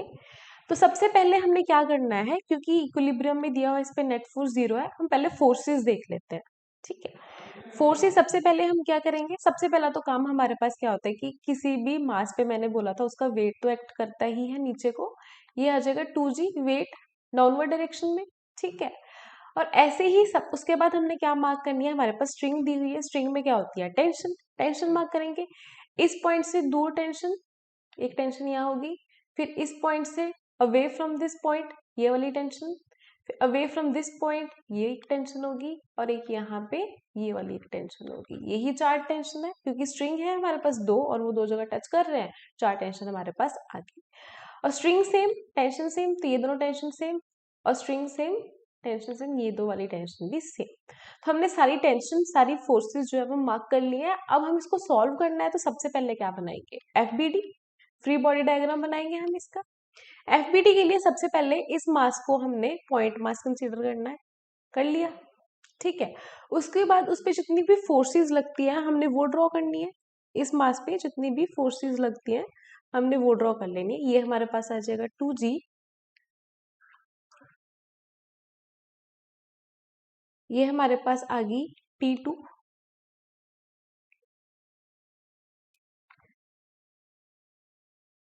और ये आ गई हमारे पास T1, ठीक है। तो यही 3 फोर्सेस जो है इस हमारे पास 2 kg पे लग रही है, ठीक है। अब ये देखिए T1 और T2 जो है ये तो ना तो x में है ना y में, एक्स वाई प्लेन में है दोनों, ठीक है। तो इसको सॉल्व करने के लिए अगर हम T1 और T2 को रिजॉल्व कर दें उनके कंपोनेंट्स में, तो ये इजी हो जाएगा। एक फोर्स को हम उसके कंपोनेंट्स में रिजॉल्व कर सकते हैं। अगर आपको नहीं पता है तो मैं अभी बता देती हूँ। हमारे पास सपोज एक फोर्स है, ठीक है, F, और वो एक्स एक्सिस के साथ सपोज थीटा एंगल बना रही है। तो उसका अगर मैं एक्स एक्सिस में कंपोनेंट मेरे को देखना हो, एक्स एक्सिस में वो हो जाएगा F cos थीटा, और वाई एक्सिस में हो जाएगा F sin थीटा। मतलब जिस डायरेक्शन में थीटा है वो वाला कंपोनेंट होता है cos और उससे ऑपोजिट वाला होता है sin। ठीक है, ऐसे हम फोर्स के कंपोनेंट्स बनाते हैं। तो T2 और T1 के भी मैं कंपोनेंट्स बना सकती हूँ, क्योंकि T2 जो है वो क्या एंगल बना रहा है यहाँ पे 60 डिग्रीज, और T1 जो है वो बना रहा है 30 डिग्रीज। तो इसके जो हम कंपोनेंट्स है वो ड्रॉ कर सकते हैं। कलर चेंज कर लेते हैं, ठीक है। तो जो T2 है, अगर ये एक्स एक्सिस ले ली मैंने, ठीक है, और ये आ गई मेरे पास वाई एक्सिस प्लस वाई, ये आ गई प्लस एक्स, और ये वाली डायरेक्शन में मेरे पास आ जाएगी माइनस एक्स, और ये हो जाएगी माइनस वाई। और ये वाला एंगल हमारे पास क्या है 60 डिग्रीज, और ये एंगल मेरे पास क्या है 30 डिग्रीज। तो जो T2 है, इसको इरेज कर देते हैं, T2 को यहाँ क्यों समझिए, ये है T1 और ये है T2। तो जो T2 है उसका जो x कंपोनेंट है वो क्या हो जाएगा हमारे पास, T2 का ये वाला कंपोनेंट x कंपोनेंट हमारे पास क्या हो जाएगा, अभी यहाँ पे बताया cos थीटा, मतलब कि ये हो जाएगा T2 cos 60 डिग्रीज, और उसका y पे जो कंपोनेंट है वो क्या हो जाएगा T2 sin 60 डिग्रीज। ठीक है, जहां पे एंगल होता है वो होता है cos, ऑपोजिट वाला होता है sin। ऐसे ही T1 का ये वाला कंपोनेंट क्या हो जाएगा हमारे पास T1 cos 30 डिग्रीज, और ऊपर की डायरेक्शन में जो उसका हो जाएगा वो हो जाएगा T1 sin 30 डिग्रीज। कंपोनेंट्स बन गए, ठीक है। अब कंपोनेंट्स जो है बन गए, सारे जो फोर्सेस है वो हमने मार्क कर ली। तो इसको थोड़ा साफ सुथरी क्लियर डायग्राम में मैं ड्रॉ कर लेती हूँ। तो ये वाली डायग्राम को हम थोड़ा क्लियरली यहाँ पे ड्रॉ कर लेते हैं। तो हमारे पास ये है पॉजिटिव एक्स एक्सिस, ये है माइनस एक्स एक्सिस, ये है पॉजिटिव वाई, और ये है माइनस वाई। तो हमारे पास क्या है, नीचे की डायरेक्शन को हमारे पास डाउनवर्ड डायरेक्शन में यहाँ लग रही है वेट 2g, ठीक है, और इसको हम 20 न्यूटन्स भी लिख सकते हैं, 2 × 10, ठीक है। और ऊपर की डायरेक्शन में हमारे पास कुछ नहीं, दो लग रहे हैं। ऊपर की डायरेक्शन में हमारे पास दो फोर्सेस लग रही हैं, 2 sin 60, और दूसरी कौन सी लग रही है ऊपर की डायरेक्शन में T1 sin 30, ठीक है। और पॉजिटिव एक्सिस में हमारे पास है T2 cos 60, और नेगेटिव एक्स एक्सिस में हमारे पास लग रही है T1 cos 30 डिग्रीज, ठीक है। सब हमने टेंशन जो है एक्स वाई पे मार्क कर ली है। अब हम क्या करेंगे, इनको सॉल्व करते हैं, ठीक है। अभी हमारे पास जो इक्वेशंस बनेंगी, हमने क्या बोला था कि जो मास है वो इक्विलिब्रियम में, मतलब कि टोटल फोर्सेस जो एक्स डायरेक्शन में वो भी जीरो, और जो वाई में है वो भी जीरो। हमारे पास नेट फोर्स एक्स और वाई दोनों में जीरो है, जेड तो इसमें है ही नहीं हमारे पास, ठीक है। तो अब हमारे पास नेट फोर्स पहले एक्स में देख लेते हैं। एक्स में हमारे पास कौन सी फोर्स लग रही है, एक तो हमारे पास लग रही है T2 cos 60 इस डायरेक्शन में, ठीक है, और एक नेगेटिव में लग रही है T1 cos 30। ये दो फोर्सेस ही लग रही है हमारे पास, और तो कोई फोर्स नहीं लग रही है। तो और हमारे पास क्या आ जाएगा T2 cos 60 आ जाएगा, और T1 जो नेगेटिव में वो माइनस हो जाएगी cos 30, और ये टोटल कितनी है हमारे पास जीरो। ओके, तो T2 हमारे पास आ जाएगा cos 60 is equal to T1 cos 30 degrees, और हमारे पास cos 60 कितना होता है, cos 60 इज 1/2, एंड cos 30 हमारे पास होता है √3/2। 2 से 2 कैंसिल हो जाएगा, हमारे पास T2 क्या आ जाएगा √3 T1। हमारे पास एक इक्वेशन आ गई हमारे पास, ठीक है। अब हमें चाहिए सेकेंड इक्वेशन, क्योंकि हमारे पास दो वेरिएबल्स है, दो इक्वेशन तो होनी चाहिए सॉल्व करने के लिए। तो हम y डायरेक्शन में जो कंपोनेंट्स है वो देखते हैं, बिकॉज टोटल नेट y हमारे पास जो फोर्स है वो 0 है, ठीक है।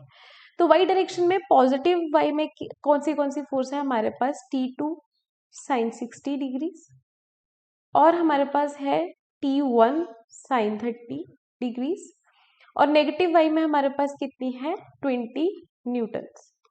टोटल होगी 0 हमारे पास, ठीक है। तो साइन 60 हमारे पास कितना होता है, साइन 60 इज अंडर रूट 3/2, और साइन 30 हमारे पास होता है 1/2, यह आ जाएगा -20 इज इक्वल्स टू 0, ठीक है। अब हमारे पास T2 की क्या वैल्यू है, T2 is under root T1, इसको मैं यहाँ पे सब्स्टिट्यूट कर सकती हूँ। तो T2 की वैल्यू मैंने क्या सब्स्टिट्यूट कर दी, T2 की value is under root 3T1, ये मैंने सब्स्टिट्यूट कर दिया उसकी वैल्यू को, और क्या आ गया हमारे पास 3 plus 1/2 T1/2 -20 is equals to 0।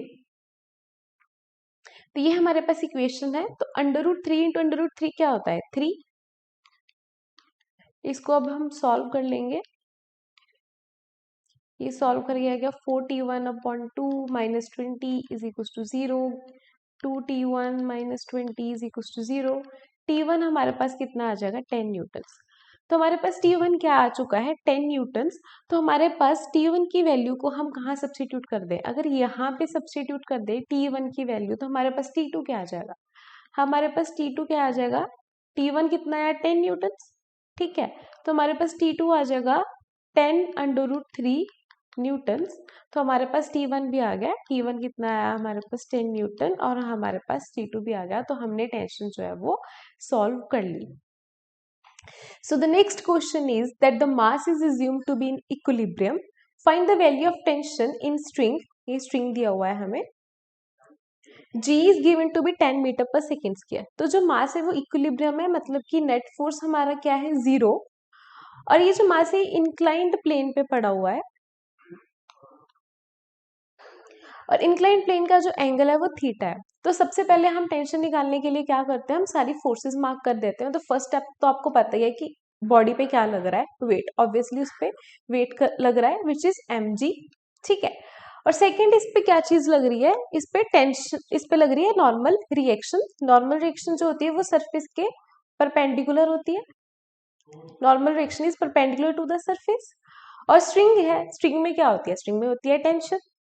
तो टेंशन इस पॉइंट पे देखेंगे, इस पॉइंट पे देखेंगे जहाँ पे स्ट्रिंग जो है वो कांटेक्ट में आ रहा है, और away from the point, away from the point एक टेंशन इस डायरेक्शन में होगी, दूसरी जो टेंशन है वो इस डायरेक्शन में हो गई, ठीक है। और स्ट्रिंग सेम, टेंशन सेम। तो हमने सारी फोर्सेस ड्रॉ कर दी।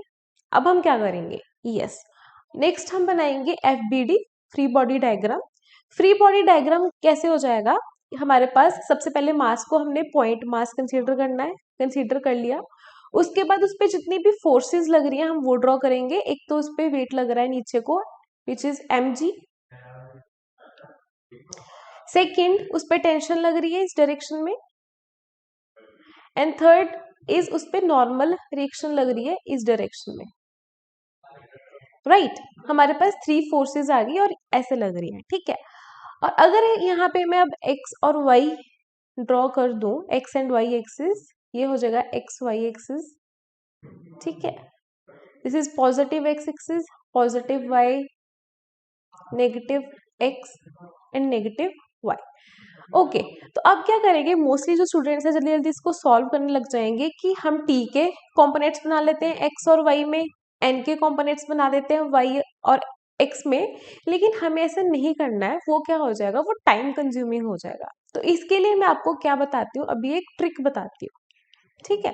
मोस्टली हम क्या करते हैं कि टी टेंशन के कंपोनेंट्स बना दिए, नॉर्मल रिएक्शन के कंपोनेंट्स बना दिए एक्स और वाई डायरेक्शन में, और फिर हम बोल देते हैं कि जो एक्स डायरेक्शन में कंपोनेंट्स है उनका नेट 0, और वाई में जो कंपोनेंट्स है उनका नेट 0, ऐसे करके हम इसको सॉल्व कर लेते हैं। लेकिन वो क्या हो जाता है, दैट इज टाइम कंज्यूमिंग। तो मैं अभी आपको एक ट्रिक बताऊंगी। तो जो हमारे पास ट्रिक है, ट्रिक इज कि सपोज हमारे पास जो x और y एक्सिस हम कैसे ड्रॉ करते हैं, y axis is like this, और एक्स एक्सिस जो है वो स्ट्रेट ऐसे होती है, ये हमारी होती है एक्स वाई एक्सिस, हमारा फ्रेम ऑफ रेफरेंस। ठीक है, एक्चुअली में हम जो हमारा एक्स वाई एक्सिस है इसको रोटेट कर सकते हैं through angle theta, we can rotate it through angle theta. तो जब हम एक्स को रोटेट कर देंगे थ्रू एंगल थीटा, सपोज ये उसकी नई पोजीशन आ गई एक्स की, इसको मैंने कितने एंगल से रोटेट करा, थीटा एंगल से। तो जो एक्स था वो मूव करके यहाँ पे चला गया और उसको नाम मैंने दे दिया एक्स डैश। ठीक है, इसको हम रोटेट कर सकते हैं, तो जो वाई है वो भी ऑब्वियसली अपनी जगह से रोटेट कर जाएगा। ओके, तो जो y है वो भी अपनी पोजीशन से रोटेट कर जाएगा थ्रू सेम एंगल थीटा, और this is the new position of y which is y dash. Okay, तो जो हमारा फ्रेम ऑफ रेफरेंस होता है बहुत तरह का होता है, तो मैंने पहले भी बताया था। तो जो x और y है उसको हम थीटा एंगल से रोटेट करके हम उसकी पोजीशन जो है थोड़ी चेंज कर सकते हैं, जिसको बोलते हैं हम रोटेशन ऑफ एक्सिस। और हमारे पास जो x और x डैश और y डैश है वो यहाँ पे आ गया, इस पोजीशन पे आ गया। ओके, तो इसको मैं ड्रॉ कर लेती हूँ। Okay, so this is the new position of our axis x and y. Okay, तो अब हमारी जो टेंशन थी,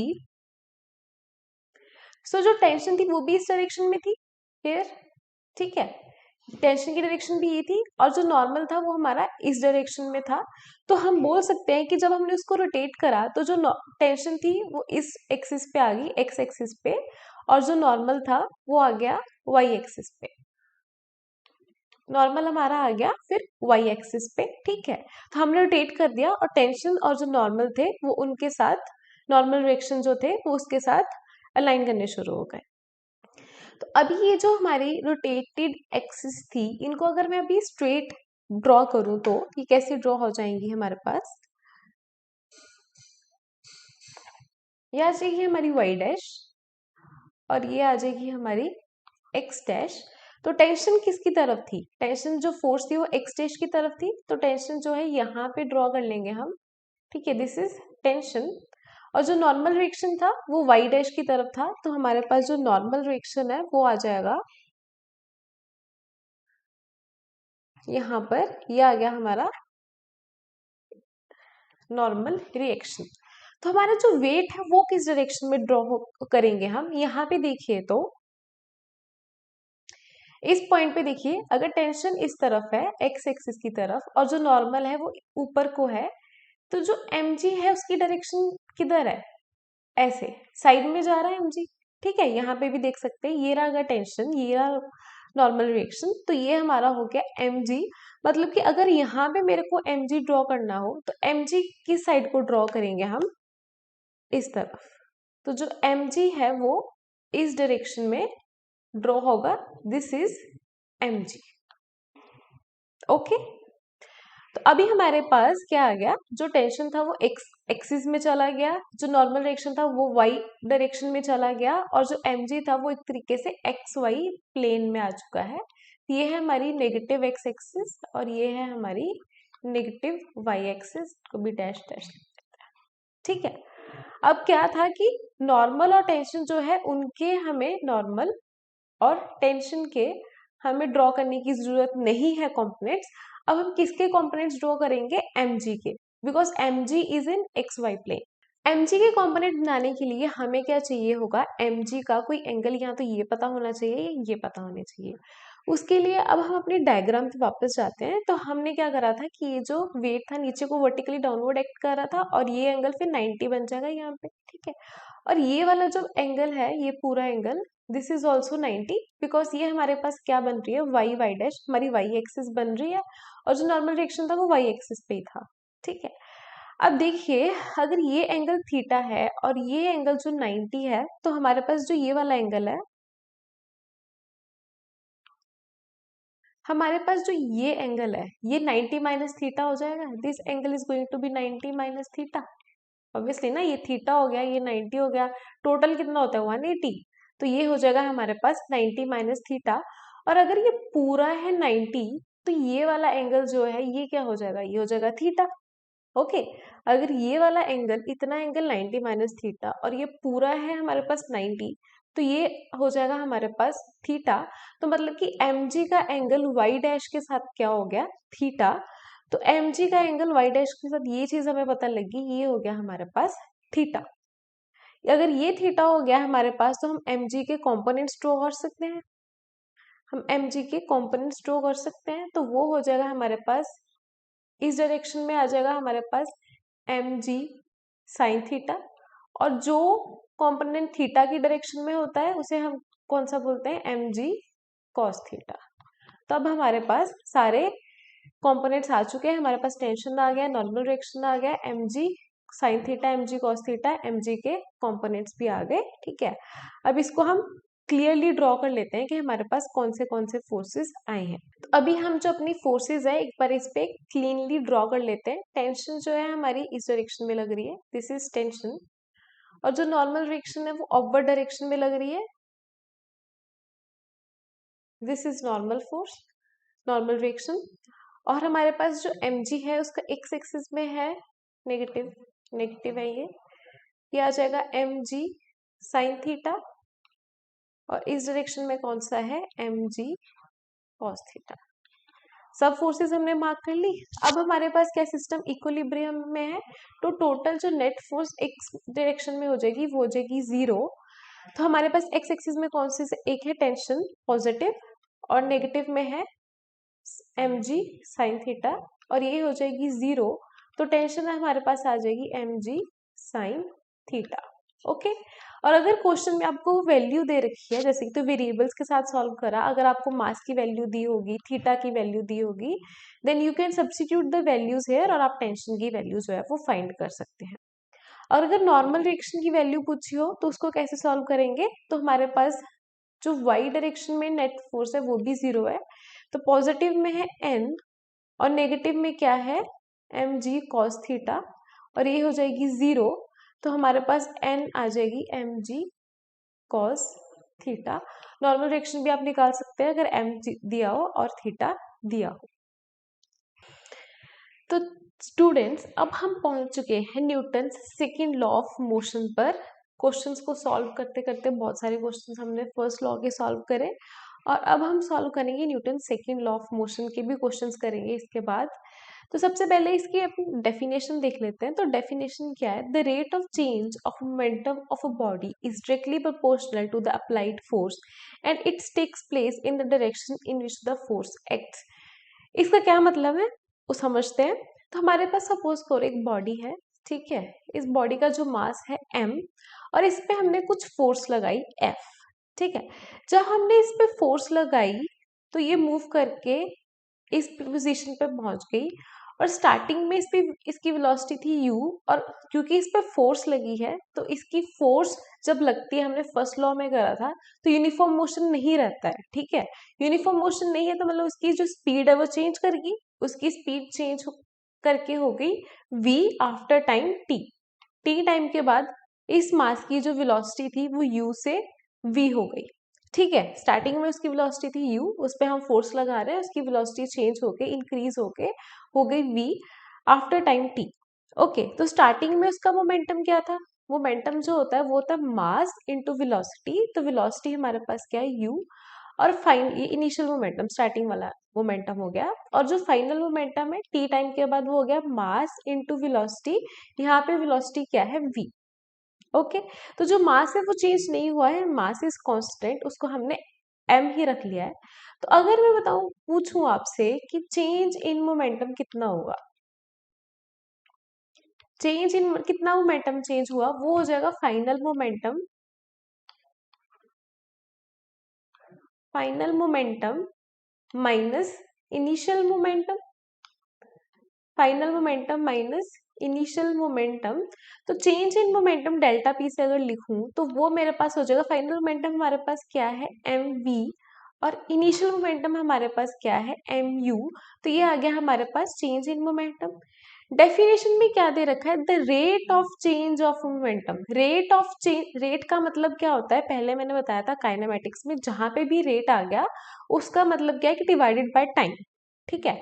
मतलब कि rate in change of momentum divided by time हमारे पास जो आ जाएगा, ठीक है, वो आ जाएगा rate of change of momentum, ठीक है। और वो उन्होंने क्या बोला है, is directly proportional to the applied force. वो है डायरेक्टली प्रोपोर्शनल किसके, फोर्स के। ये चीज हमें बोली है Newton second law of motion, ठीक है।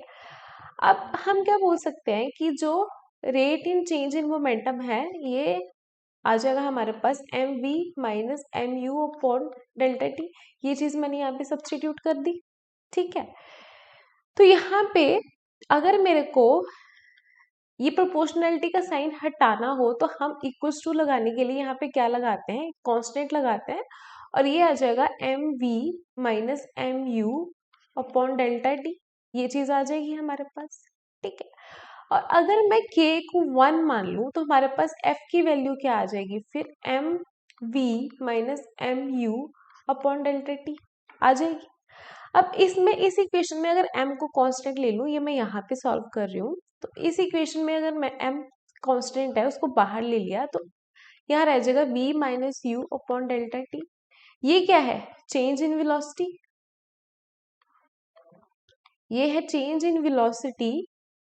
तो change in velocity upon time क्या होता है हमारे पास, ये किसका फॉर्मूला है, ये एक्सेलरेशन का फॉर्मूला, ये चीज जो है ये एक्सेलरेशन का फॉर्मूला है। तो हमारे पास f क्या आ गया, f आ गया एम ए के equal, F is equals to m a. ये जो है ये Newton second law of motion का एक स्पेशल केस है। यही जो है न्यूटन का सेकंड लॉ ऑफ मोशन नहीं है। बहुत लोग क्या बोल देते हैं कि न्यूटन का सेकंड लॉ ऑफ मोशन क्या है, F is equals to m A.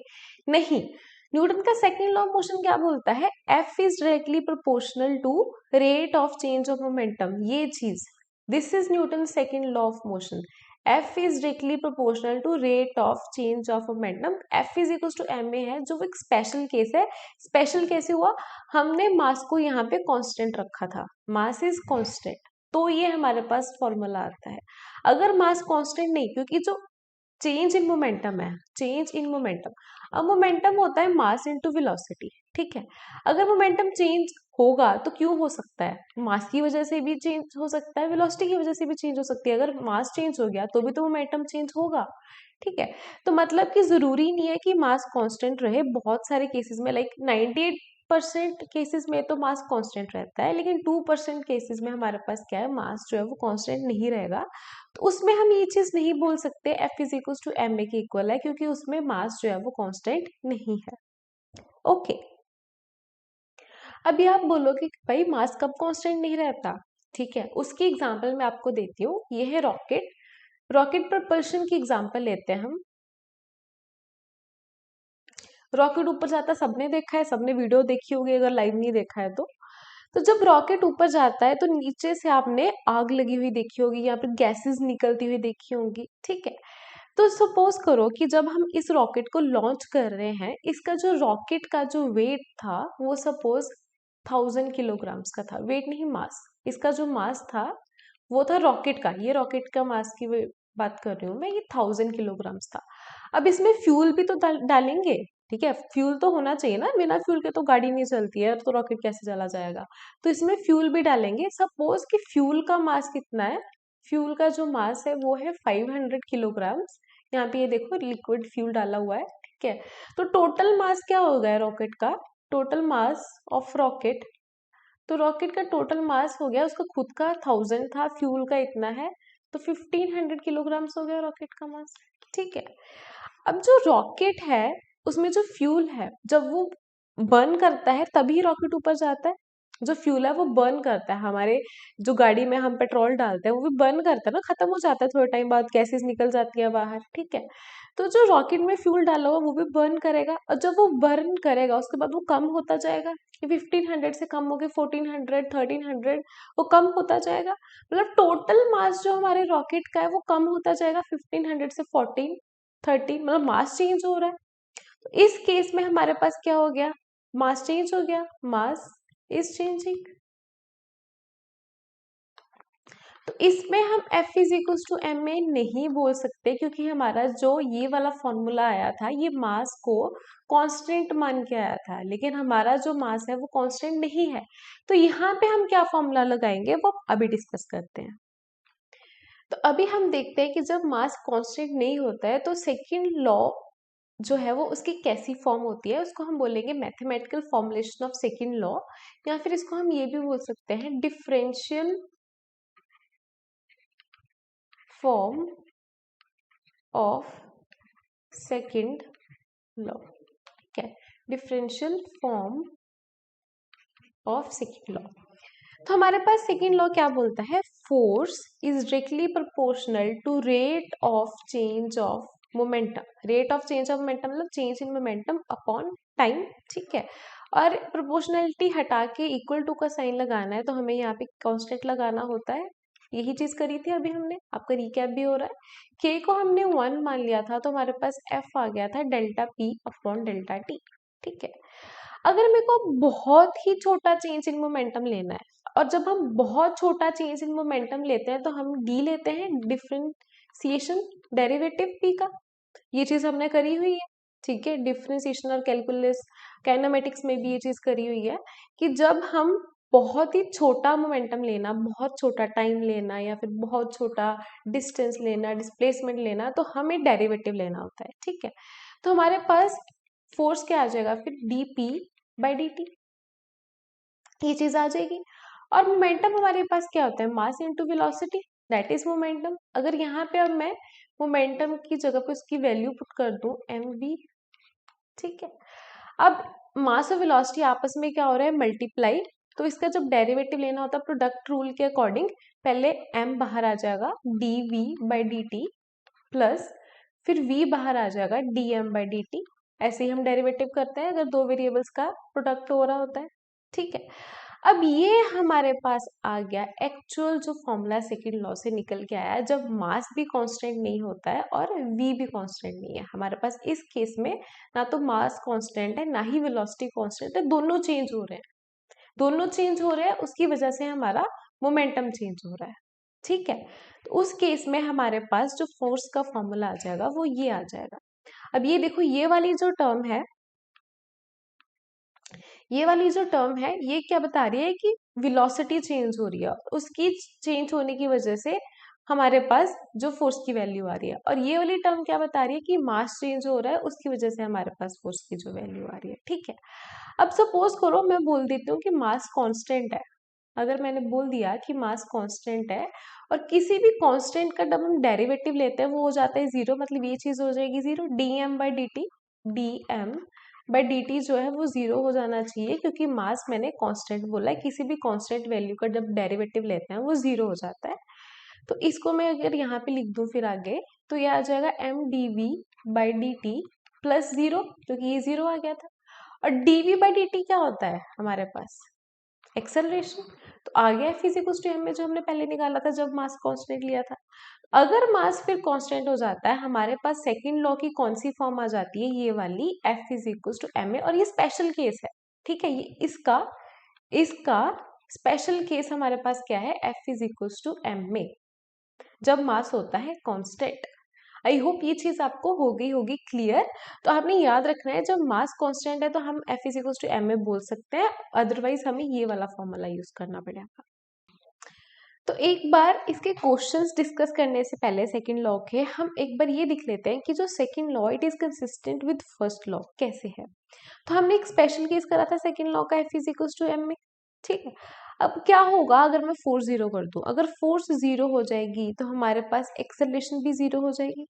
Acceleration zero होने का मतलब क्या है कि वेलोसिटी जो है वो कांस्टेंट है, velocity is constant, velocity change नहीं होगी, क्योंकि जब एक्सेलरेशन आती है तभी वेलोसिटी चेंज होती है। इसका मतलब क्या है कि मोशन कौन सा हो गया, यूनिफॉर्म मोशन, यूनिफॉर्म मोशन हो गया।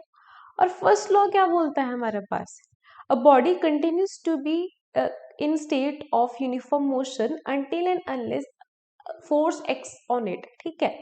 तो एक बॉडी जो होती है वो यूनिफॉर्म मोशन में रहती है जब तक उस पर कोई फोर्स नहीं लगती, मतलब अगर उस पर कोई फोर्स नहीं लग रही तो वो यूनिफॉर्म मोशन में रहेगी। अभी हमने यहाँ पे एक चीज करी है सॉल्व, अगर फोर्स जीरो है, फोर्स इज जीरो, तो वो किस मोशन में है, यूनिफॉर्म मोशन पे, ठीक है। और अगर फोर्स जीरो नहीं है तो एक्सेलेरेशन क्या आ जाएगा, एफ अपॉन एम। फोर्स अगर जीरो नहीं है तो एक्सेलेरेशन की कुछ वैल्यू आ जाएगी, मतलब वो एक्सेलरेट करना शुरू कर देगी, उसका जो यूनिफॉर्म मोशन है वो नॉन यूनिफॉर्म में चेंज हो जाएगा, ठीक है। तो यही फर्स्ट लॉ था। फर्स्ट लॉ बोल रहा था अगर फोर्स जीरो तो वो यूनिफॉर्म मोशन में रहेगी, ठीक है, अगर फोर्स जीरो नहीं है तो नॉन यूनिफॉर्म मोशन में आ जाएगी। तो मतलब कि सेकंड लॉ जो है वो फर्स्ट लॉ के साथ कंसिस्टेंट है।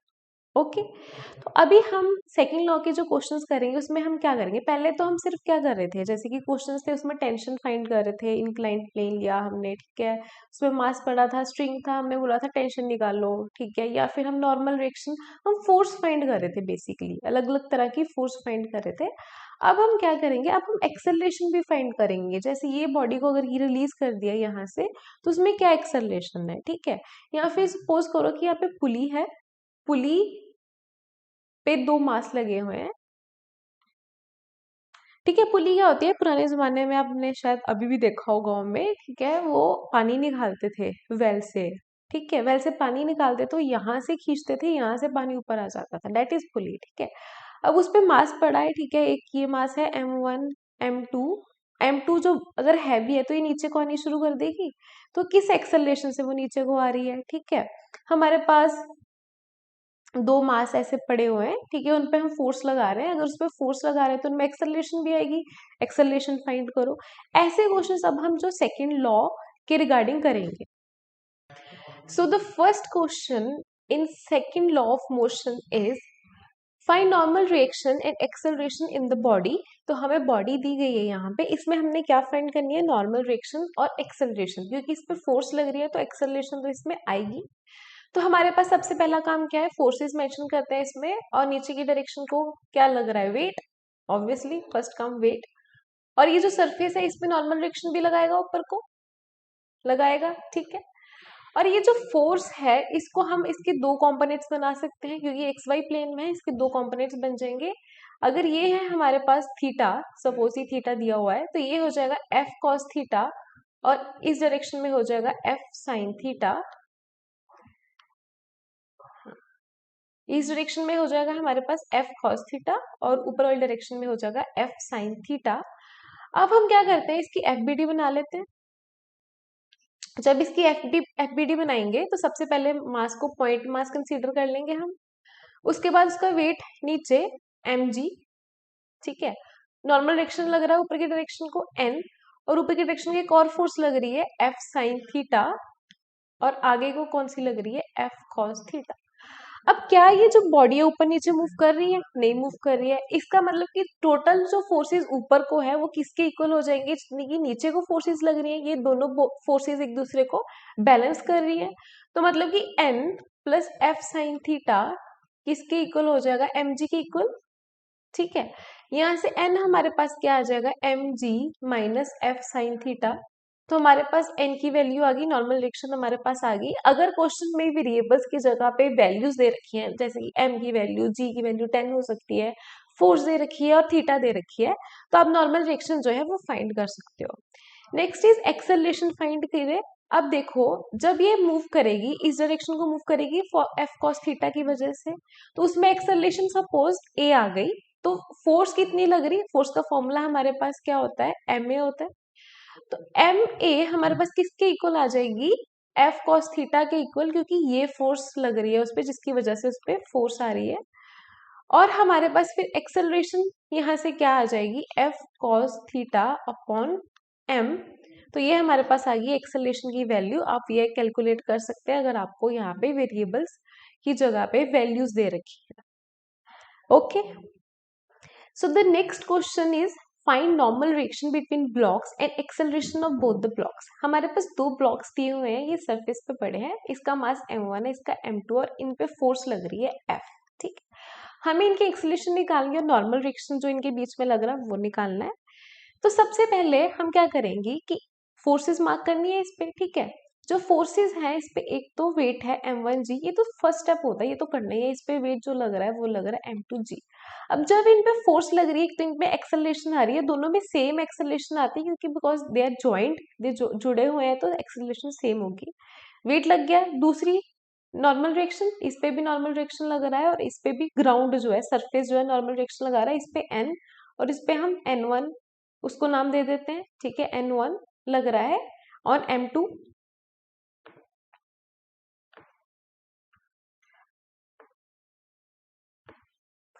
और कौन सी फोर्स लग रही है, एक और फोर्स लग रही है इनमें। ये जो सर्फेसिस हैं ये एक दूसरे पे भी रिएक्शन लगा रहे हैं because they are in contact. तो ये इस पे रिएक्शन लगा रहा है उसको एन डैश, सेम ये वाला इस पे लगाएगा वो भी एन डैश। ठीक है, ये सब हमने जो फोर्सेज है इस पे मार्क कर ली। अब इनकी बनाते हैं फ्री बॉडी डायग्राम। सबसे पहले M1 की फ्री बॉडी डायग्राम बनाती हूँ, FBD फॉर M1। सबसे पहले उसको हमने पॉइंट मास कंसीडर कर लिया। उसके बाद हमने क्या करना है, उन पे फोर्सेस जो उनको मार्क करना है। तो नीचे को लग रही है M1G, ठीक है, ऊपर को लग रहा है नॉर्मल रिएक्शन N, आगे को कौन सी फोर्स लग रही है उस पे F, ये वाली, ठीक है, और इस डायरेक्शन में नेगेटिव एक्स एक्सिस में कौन सी लग रही है उस पे, ये वाली जो नॉर्मल है। ठीक है, ये हमने सारी फोर्सेस मार्क कर ली। अब क्या हो रहा है कि ऊपर नीचे को जा रहा है, नहीं जा रहा है, क्योंकि n किसके बराबर है, M1G के। n जो है वो M1G के बराबर है, ये बैलेंस हो रही है एक दूसरे को। लेकिन ये जो ब्लॉक है ये आगे को जा रहा है, ठीक है, आगे को जा रहा है, ए एक्सेलरेशन के साथ, ए एक्सेलरेशन के साथ आगे को जा रहा है। मतलब कि इस पे जो नेट फोर्स लग रही है, नेट फोर्स कौन सी होती है, टोटल फोर्स। ये वाली फोर्स जो है पॉजिटिव है, ये वाली फोर्स जो है नेगेटिव है। पॉजिटिव से जब नेगेटिव को माइनस कर देंगे हम, F माइनस एन, और बड़ी कौन सी है, ये वाली, क्योंकि ये इस डायरेक्शन में मूव कर रहा है, कि इस डायरेक्शन में मूव कर रहा है, मतलब कि ये वाली फोर्स ज्यादा होनी चाहिए पीछे वाली फोर्स से। ठीक है, तो अब F में से जब एन डैश को माइनस कर देंगे तो जो बाकी की फोर्स बच गई उसकी वजह से ये आगे को जा रहा है, और जो बाकी की फोर्स बच गई वो हमारे पास आ जाएगी M1A, ये नेट फोर्स आ गई, क्योंकि A एक्सेलरेशन से आगे जा रहा है, M1 उसका मास है। ठीक है, ये आ गया हमारे पास। यहाँ फर्स्ट एक इक्वेशन आ गई हमारे पास। ये वाली को अभी इग्नोर कर दीजिए बिकॉज हम एन नहीं निकालना है, हमने जो सरफेस इन पे रिएक्शन लगा रहा है वो नहीं निकालना है, हमने नॉर्मल रिएक्शन बिटवीन ब्लॉक्स लगाना है जो एक दूसरे पे लगा रहे हैं, एन डैश, हमें एन डैश की वैल्यू कैलकुलेट करनी है। ओके, चलिए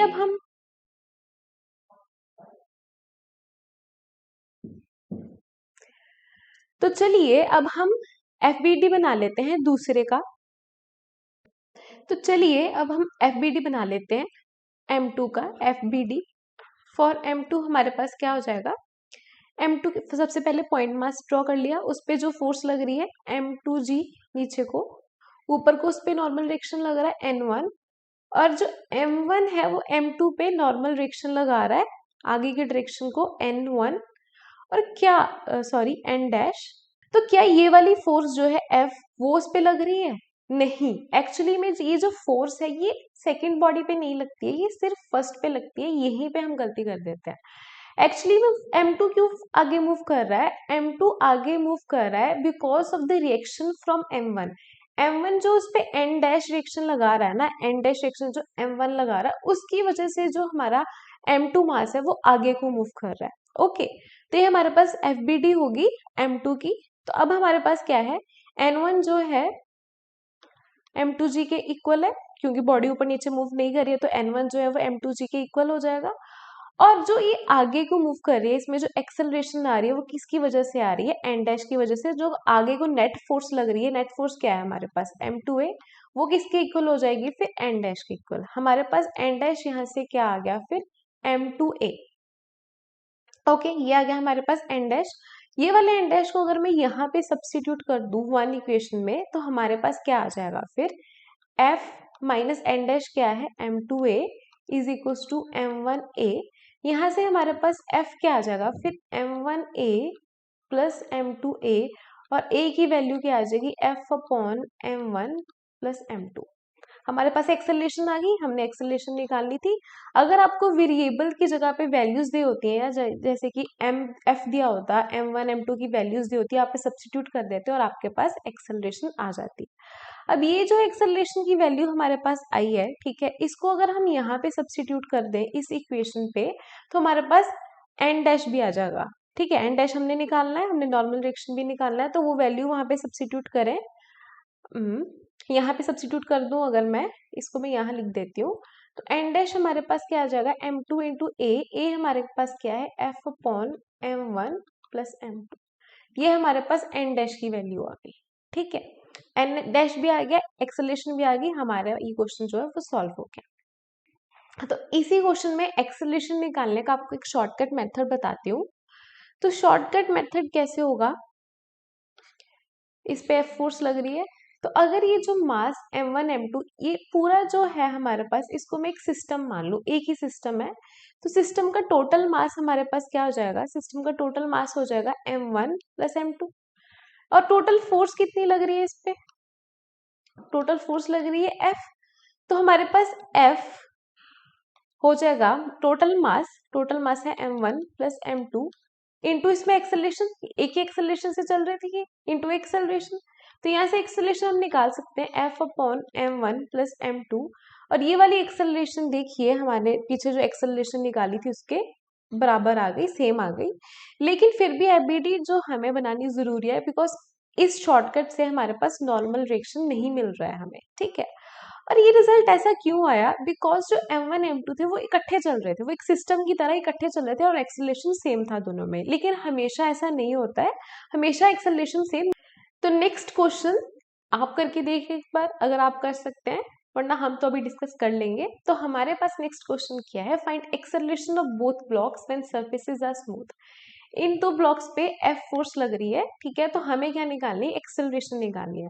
तो क्या करोगे, इसको एक सिस्टम मान लोगे, टोटल मास हो जाएगा हमारे पास m1 प्लस m2, और साथ में एक्सेलरेशन अगर a आ रही है इसमें, तो वो किसके इक्वल हो जाएगा, F के, और एक्सेलरेशन आ जाएगी F upon m1 plus m2। लेकिन ऐसा हमें नहीं करना है, ये चीज हमें नहीं करनी है, क्योंकि यहाँ पे ध्यान दीजिए, यहाँ पे क्या लिखा हुआ है, when surfaces are smooth. Smooth का मतलब क्या, उनमें फ्रिक्शन नहीं है। जब उसमें फ्रिक्शन नहीं है, जब इस पे फोर्स लगाओगे m2 पे, तो ये आगे चला जाएगा और m1 जो है वो नहीं गिर, यही गिर जाएगा, ठीक है, वो आगे नहीं जाएगा। समझ आ रही है ये चीज, कि स्मूथ सरफेस है, उसकी वजह से फ्रिक्शन नहीं है, फ्रिक्शन की वजह से आपस में जॉइंट नहीं है, ठीक है। और जब फोर्स m2 पे लगेगी, जो m2 है वो आगे चला जाएगा, m1 जो है वो यही गिर जाएगा, ठीक है। तो हम क्या करते हैं, एफबीडी बना लेते हैं, फ्री बॉडी डायग्राम बना लेते हैं, उससे आपको ज्यादा इजिली समझ आ जाएगा।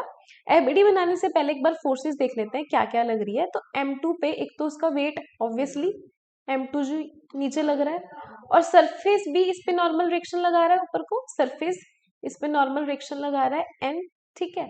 और m1 और m2 आपस में कांटेक्ट में है, तो ये भी एक दूसरे पे नॉर्मल रिएक्शन लगाएंगे, ठीक है। तो सपोज करो कि m1 जो है m2 पे नॉर्मल रिएक्शन लगा रहा है नीचे की तरफ, उसको हम बोल देते हैं n डैश, और m2 भी m1 पे लगा रहा है, उसको हम बोल देते हैं n डैश, नॉर्मल रिएक्शन जो इन पे लग रहा है, ठीक है। तो अगर हम एफबीडी बनाए फॉर m1, ये बना देते हैं FBD for m2, sorry m2 के लिए हमारे पास पॉइंट मास मान लिया सबसे पहले उसको, फिर उस पे जो फोर्सेस लग रही है, एक तो नीचे को लग रही है m2g, एक ऊपर को लग रहा है नॉर्मल रिएक्शन सरफेस का, और एक नीचे को लग रहा है नॉर्मल रिएक्शन, नीचे को नॉर्मल रिएक्शन लगा रहा है, कौन लगा रहा है, m1 लगा रहा है, ठीक है। हमारे पास ये फोर्सेस, और एक फोर्स लग रही है आगे को, ये m2 पे लग रही है, ठीक है। तो ये तो जो m2 है ना, ऊपर जा रहा है नीचे जा रहा है, इसका मतलब कि ये वाली फोर्सेस तो कैंसिल हो जाएगी, ये वाली फोर्स और ये वाली फोर्स जो है ये तो हमारी कैंसिल हो जाएगी। तो हमारे पास, इसको हम इग्नोर कर देते हैं या फिर लिख भी देते हैं, हमारे पास n आ जाएगा n डैश प्लस m2g, ठीक है। लेकिन इसका हमारा यूज नहीं है, हमने निकालनी है एक्सेलरेशन। तो आगे को कौन सी फोर्स लग रही है, ये, ठीक है। तो ये हमारे पास किसके इक्वल आ जाएगी, आगे को एक्सेलरेशन क्या आ रही है, a, और इसका मास क्या है m2a, तो ये आ गई हमारे पास F की इक्वेशन। यहाँ से एक्सेलरेशन आ जाएगा F अपॉन m2, तो ये एक्सेलरेशन हमारे पास आ गया m2 का, ये एक्सेलरेशन आ गया फॉर m2 मास का एक्सेलरेशन हमारे पास आ गया, ठीक है। अब एक्सेलरेशन हमें दोनों का निकालना है, तो एक्सेलरेशन m1 का निकालने के लिए भी हम फ्री बॉडी डायग्राम बना देते हैं। तो उसका जो एफबीडी है वो कैसा होगा, उसका पहले पॉइंट मास ड्रॉ कर लिया हमने उसको, उस पे एक तो उसका वेट नीचे को लगेगा ऑब्वियसली, इसका वेट नीचे को लग रहा है m1g, तो वेट लग रहा है m1g। दूसरा, इस पे ऊपर को रिएक्शन लगा रहा है, कौन लगा रहा है, m2 उस पे नॉर्मल रिएक्शन लगा रहा है n डैश, ठीक है। तो इस पे और तो कोई फोर्स नहीं लग रही है, ठीक है, कोई फोर्स नहीं लग रही, ये वाली फोर्स जो है ये तो इस बॉडी पे लग रही है, और कोई फोर्स नहीं लग रही है, तो मतलब कि ये आगे को नहीं जाएगा, आगे को इसकी कोई फोर्स नहीं है, F जीरो है। तो ये आ जाएगा हमारे पास MA भी जीरो आ जाएगा, एक्सेलरेशन हमारे पास क्या आ गया, जीरो आ गया। तो कोई एक्सेलरेशन नहीं है और ये आगे को मूव नहीं करेगी, ठीक है। तो हमारे पास दोनों की एक्सेलरेशन आ गई, m2 के m1 की एक्सेलरेशन जीरो है और m2 के एक्सेलरेशन की हमारे पास ये वैल्यू आ गई, ठीक है। तो नेक्स्ट ये जो क्वेश्चन है ये आप जरूर पॉज करके वीडियो को खुद सॉल्व करने की कोशिश करें। ये जो क्वेश्चन है ये पिछले क्वेश्चन पे ही बेस्ड है, तो इसको जरूर सॉल्व करें। तो क्वेश्चन क्या है हमारे पास, find the time in which 2 kg falls off 8 kg। अभी मैंने बताया था कि जब हम इस पे फोर्स लगाएंगे 8 kg पे, ये आगे को मूव कर जाएगा और 2 kg जो कि नीचे गिर जाएगा, तो कितने टाइम में गिरता है। और ये जो 8 kg है, इस पे ये जो विड्थ है, ठीक है, ये है 4 मीटर्स। 4 मीटर्स और फोर्स कितनी लग रही है, 60 न्यूटन। तो हमने क्या करना है, सबसे पहले क्या है, हम एक्सेलरेशन फाइंड करते हैं। पीछे हमने एक्सेलरेशन का फॉर्मूला निकाला था, एक्सेलरेशन का फॉर्मूला आया था F/m2। ये एक्सेलरेशन किस में निकाली थी, अभी यहाँ निकाली थी हमने, यहाँ पे ही देखिए एक्सेलरेशन m2 की एक्सेलरेशन थी F/m2। तो हमारे पास फोर्स कितनी है, 16 न्यूटन, और हमारे पास जो मास है वो है 8 kg। तो हमारे पास इसको आ जाएगा सॉल्व करके एक्सेलरेशन 2 मीटर पर सेकेंड स्क्वायर। तो ये एक्सेलरेशन आ गई m2 में। अब ये देखिए, इस एक्सेलरेशन से m2 जो है वो आगे जाएगा, ठीक है, और इसी एक्सेलरेशन के साथ जो 2 kg है वो पीछे को जाता हुआ दिखेगा। जैसे कि आपने देखा होगा कि जब आप ट्रेन में सपोज करो बैठे हो, ट्रेन आपकी आगे को जा रही है और साथ में जो बाकी पेड़ वगैरह होते हैं वो पीछे को जाते दिखते हैं, सेम स्पीड के साथ, सेम एक्सेलरेशन के साथ। वैसे ही जब ये वाला 8 kg है, ये आगे को मूव करेगा इस एक्सेलरेशन के साथ, जो 2 kg है वो पीछे को जाता हुआ दिखेगा। एक तरीके से जो उसकी एक्सेलरेशन है 2 kg की, वो भी 2 मीटर पर सेकेंड स्क्वायर ही हो जाएगी, ठीक है। और स्टार्टिंग में ये रेस्ट पे है, तो इसकी जो स्टार्टिंग वेलोसिटी है वो हो जाएगी 0, ठीक है। और डिस्टेंस कितना कवर करना है इसको, इसको डिस्टेंस कितना कवर करना है, 4 मीटर। 4 मीटर इसको डिस्टेंस कवर करना है। तो चलिए अगर हम ये वाला फॉर्मूला लगाएं, इक्वेशन ऑफ मोशन जो होती है उसमें से ये वाला फॉर्मूला अब हम लगाएं, इसमें वैल्यू सब्स्टिट्यूट करो, यहाँ पे आ जाएगा 4, यू हमारी है 0, हाफ, एक्सेलरेशन हमने निकाला है 2, हो जाएगा टी स्क्वायर। और इसको सॉल्व करके हमारे पास क्या आ जाएगा, 4 is equal to T square. T की वैल्यू हमारे पास आ जाएगी +-2, नेगेटिव में तो टी नहीं होता है, तो 2 सेकेंड टाइम ये जो 2 kg है ये नीचे गिरने को लगाएगा, मतलब 2 सेकेंड में 8 kg आगे चला जाएगा पूरा और ये नीचे गिर जाएगा।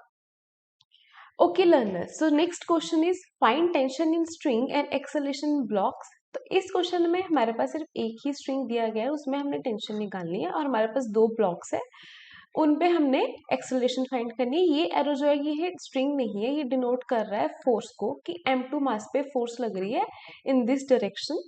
ओके, तो जब इन पे फोर्स लगेगी तो जो दोनों मासेस है उनमें जो एक्सेलरेशन है वो सेम आएगी, बिकॉज ये दोनों इकट्ठे चल रहे हैं। ये जो स्ट्रिंग है ये हमारा लूज नहीं है, ये बिल्कुल टाइट स्ट्रिंग है, और उसकी वजह से दोनों इकट्ठे चल रहे हैं, सेम टाइम में सेम डिस्टेंस कवर कर रहे हैं, तो एक्सेलरेशन जो है दोनों पे सेम आ जाएगी। ओके, तो इसको आप एक बार पॉज करके जरूर सॉल्व करने की कोशिश करना, क्योंकि आपका थॉट बिल्ड होगा, उससे थॉट प्रोसेस बिल्ड होगा, और आपको पता लग जाएगा कि आपको कहाँ पे इशू आ रहा है, कहाँ पे आपको प्रॉब्लम आ रही है, कौन सा कंसेप्ट आपका क्लियर नहीं है, और उस पॉइंट पे आप इस वीडियो को चेक कर लेना। ओके, तो अब सबसे पहले हमने क्या करना है, हमने फोर्सेस मार्क करने हैं, ठीक है, वेट, ऑब्वियसली सबसे पहले हम वेट ही करते हैं, ठीक है। और सेकेंडली नॉर्मल डायरेक्शन लगेगा इस पे n और n1। वर्टिकल फोर्सेस का अभी तक आपको क्लियर हो गया होगा, जब टेंशन निकालनी है इसमें और इसमें, या फिर एक्सेलरेशन निकालनी है, तो जो वर्टिकल फोर्सेस है वो हमारे लिए ज्यादा इंपॉर्टेंट नहीं है, फिर भी हम मार्क कर लेते हैं, हाँ मेरी प्रैक्टिस हो रही है। और उसके बाद टेंशन, इस पॉइंट पे स्ट्रिंग टच हो रहा है तो tension way from the point यहाँ पे, और एक बार यहाँ पे टेंशन आ जाएगी way from the point, string same, tension same. Okay, तो अब हम क्या कर लेते हैं, एफबीडी। नेक्स्ट स्टेप हमारा एफबीडी होता है, एफबीडी हम बना लेते हैं। M1 की एफबीडी कैसे बनेगी, M1 जी नीचे को, नॉर्मल डायरेक्शन ऊपर, और इस पे एक टेंशन लग रही है, ठीक है, यही फोर्सेस लग रही है एफबीडी पे, और इसमें एक एक्सेलरेशन भी आ रही है इस डायरेक्शन में, एक्सेलरेशन आ रही है, तो हम इसमें जो इक्वेशंस है वो लिख लेते हैं। वर्टिकल का हमारे इंपॉर्टेंट नहीं, हमारे लिए इंपॉर्टेंस नहीं है, तो इनको अब इग्नोर कर देते हैं, हम सिर्फ हॉरिजॉन्टल वाली फोर्सेस देखते हैं। तो हॉरिजॉन्टल में एक ही टेंशन लग रही है और उसकी वजह से ही एक्सेलरेशन आ रही है, तो टोटल फोर्स हमारे पास, टोटल फोर्स हम कैसे लिखते थे, mass into acceleration, net force, ये किसकी इक्वल हो जाएगी, टेंशन की इक्वल हो जाएगी। ये हमारे पास एक इक्वेशन आ गई। अब हम M2 के एफबीडी बना लेते हैं, एफबीडी फॉर M2। M2 पे m2g downward direction, normal direction ऊपर को, ठीक है, और इस पर टेंशन लग रही है पीछे को और एक फोर्स लग रही है आगे को, यही फोर्सेस लग रही है, ठीक है, और एक्सेलरेशन भी इसके आगे को है, ठीक है। अब वर्टिकल फोर्सेस को इग्नोर करते हैं, हॉरिजॉन्टल फोर्सेस की हम जो इक्वेशंस है वो लिख लेते हैं। तो ये वाली फोर्स ज्यादा होगी एज कम्पेयर टू ये, क्योंकि एक्सेलरेशन इस डायरेक्शन में ना, ये इधर को मूव कर रहा है, तो मतलब कि ये वाली फोर्स ज्यादा होनी चाहिए, ये हम पॉजिटिव ले लेंगे, ये नेगेटिव, जिधर एक्सेलरेशन होती है उसको हम पॉजिटिव ले लेते हैं, तो ये हमारे F माइनस टी हो जाएगा, क्योंकि टोटल फोर्स कितनी होगी, ये वाली डायरेक्शन वाली फोर्स माइनस ये वाली डायरेक्शन वाली फोर्स, तो टोटल फोर्स होगी F माइनस टी, और वो हमारे पास किसके बराबर हो जाएगी, नेट फोर्स, नेट फोर्स क्या आ जाती है m2a, ठीक है। ये हमारे पास आ गई इक्वेशन नंबर 2। और अगर हम ये इक्वेशन और ये इक्वेशन को ऐड कर दें, ठीक है, अगर हम ऐड कर दें इनको, एडिंग 1 एंड 2, इनको ऐड करने से हमारे पास क्या आ जाएगा, F is equals to m1a plus m2a, और यहाँ से a की वैल्यू क्या आ जाएगी, F upon m1 plus m2। Okay, तो ये एक्सेलरेशन की वैल्यू जो है अगर मैं यहाँ पे सब्स्टिट्यूट कर दूं, हमारे पास टेंशन भी आ जाएगा, यहाँ पे टेंशन हमारे पास क्या आ जाएगा, m1 into F upon m1 plus m2, तो हमारे पास एक्सेलरेशन भी आ गया और हमारे पास टेंशन भी आ गया, ठीक है। और शॉर्टकट इसका क्या होगा, अगर इसको मैं एक सिस्टम कंसीडर कर लूं, अगर इसको मैं एक सिस्टम कंसीडर कर लूं, तो हमारे पास, एक मिनट में इरेज कर लेती हूँ,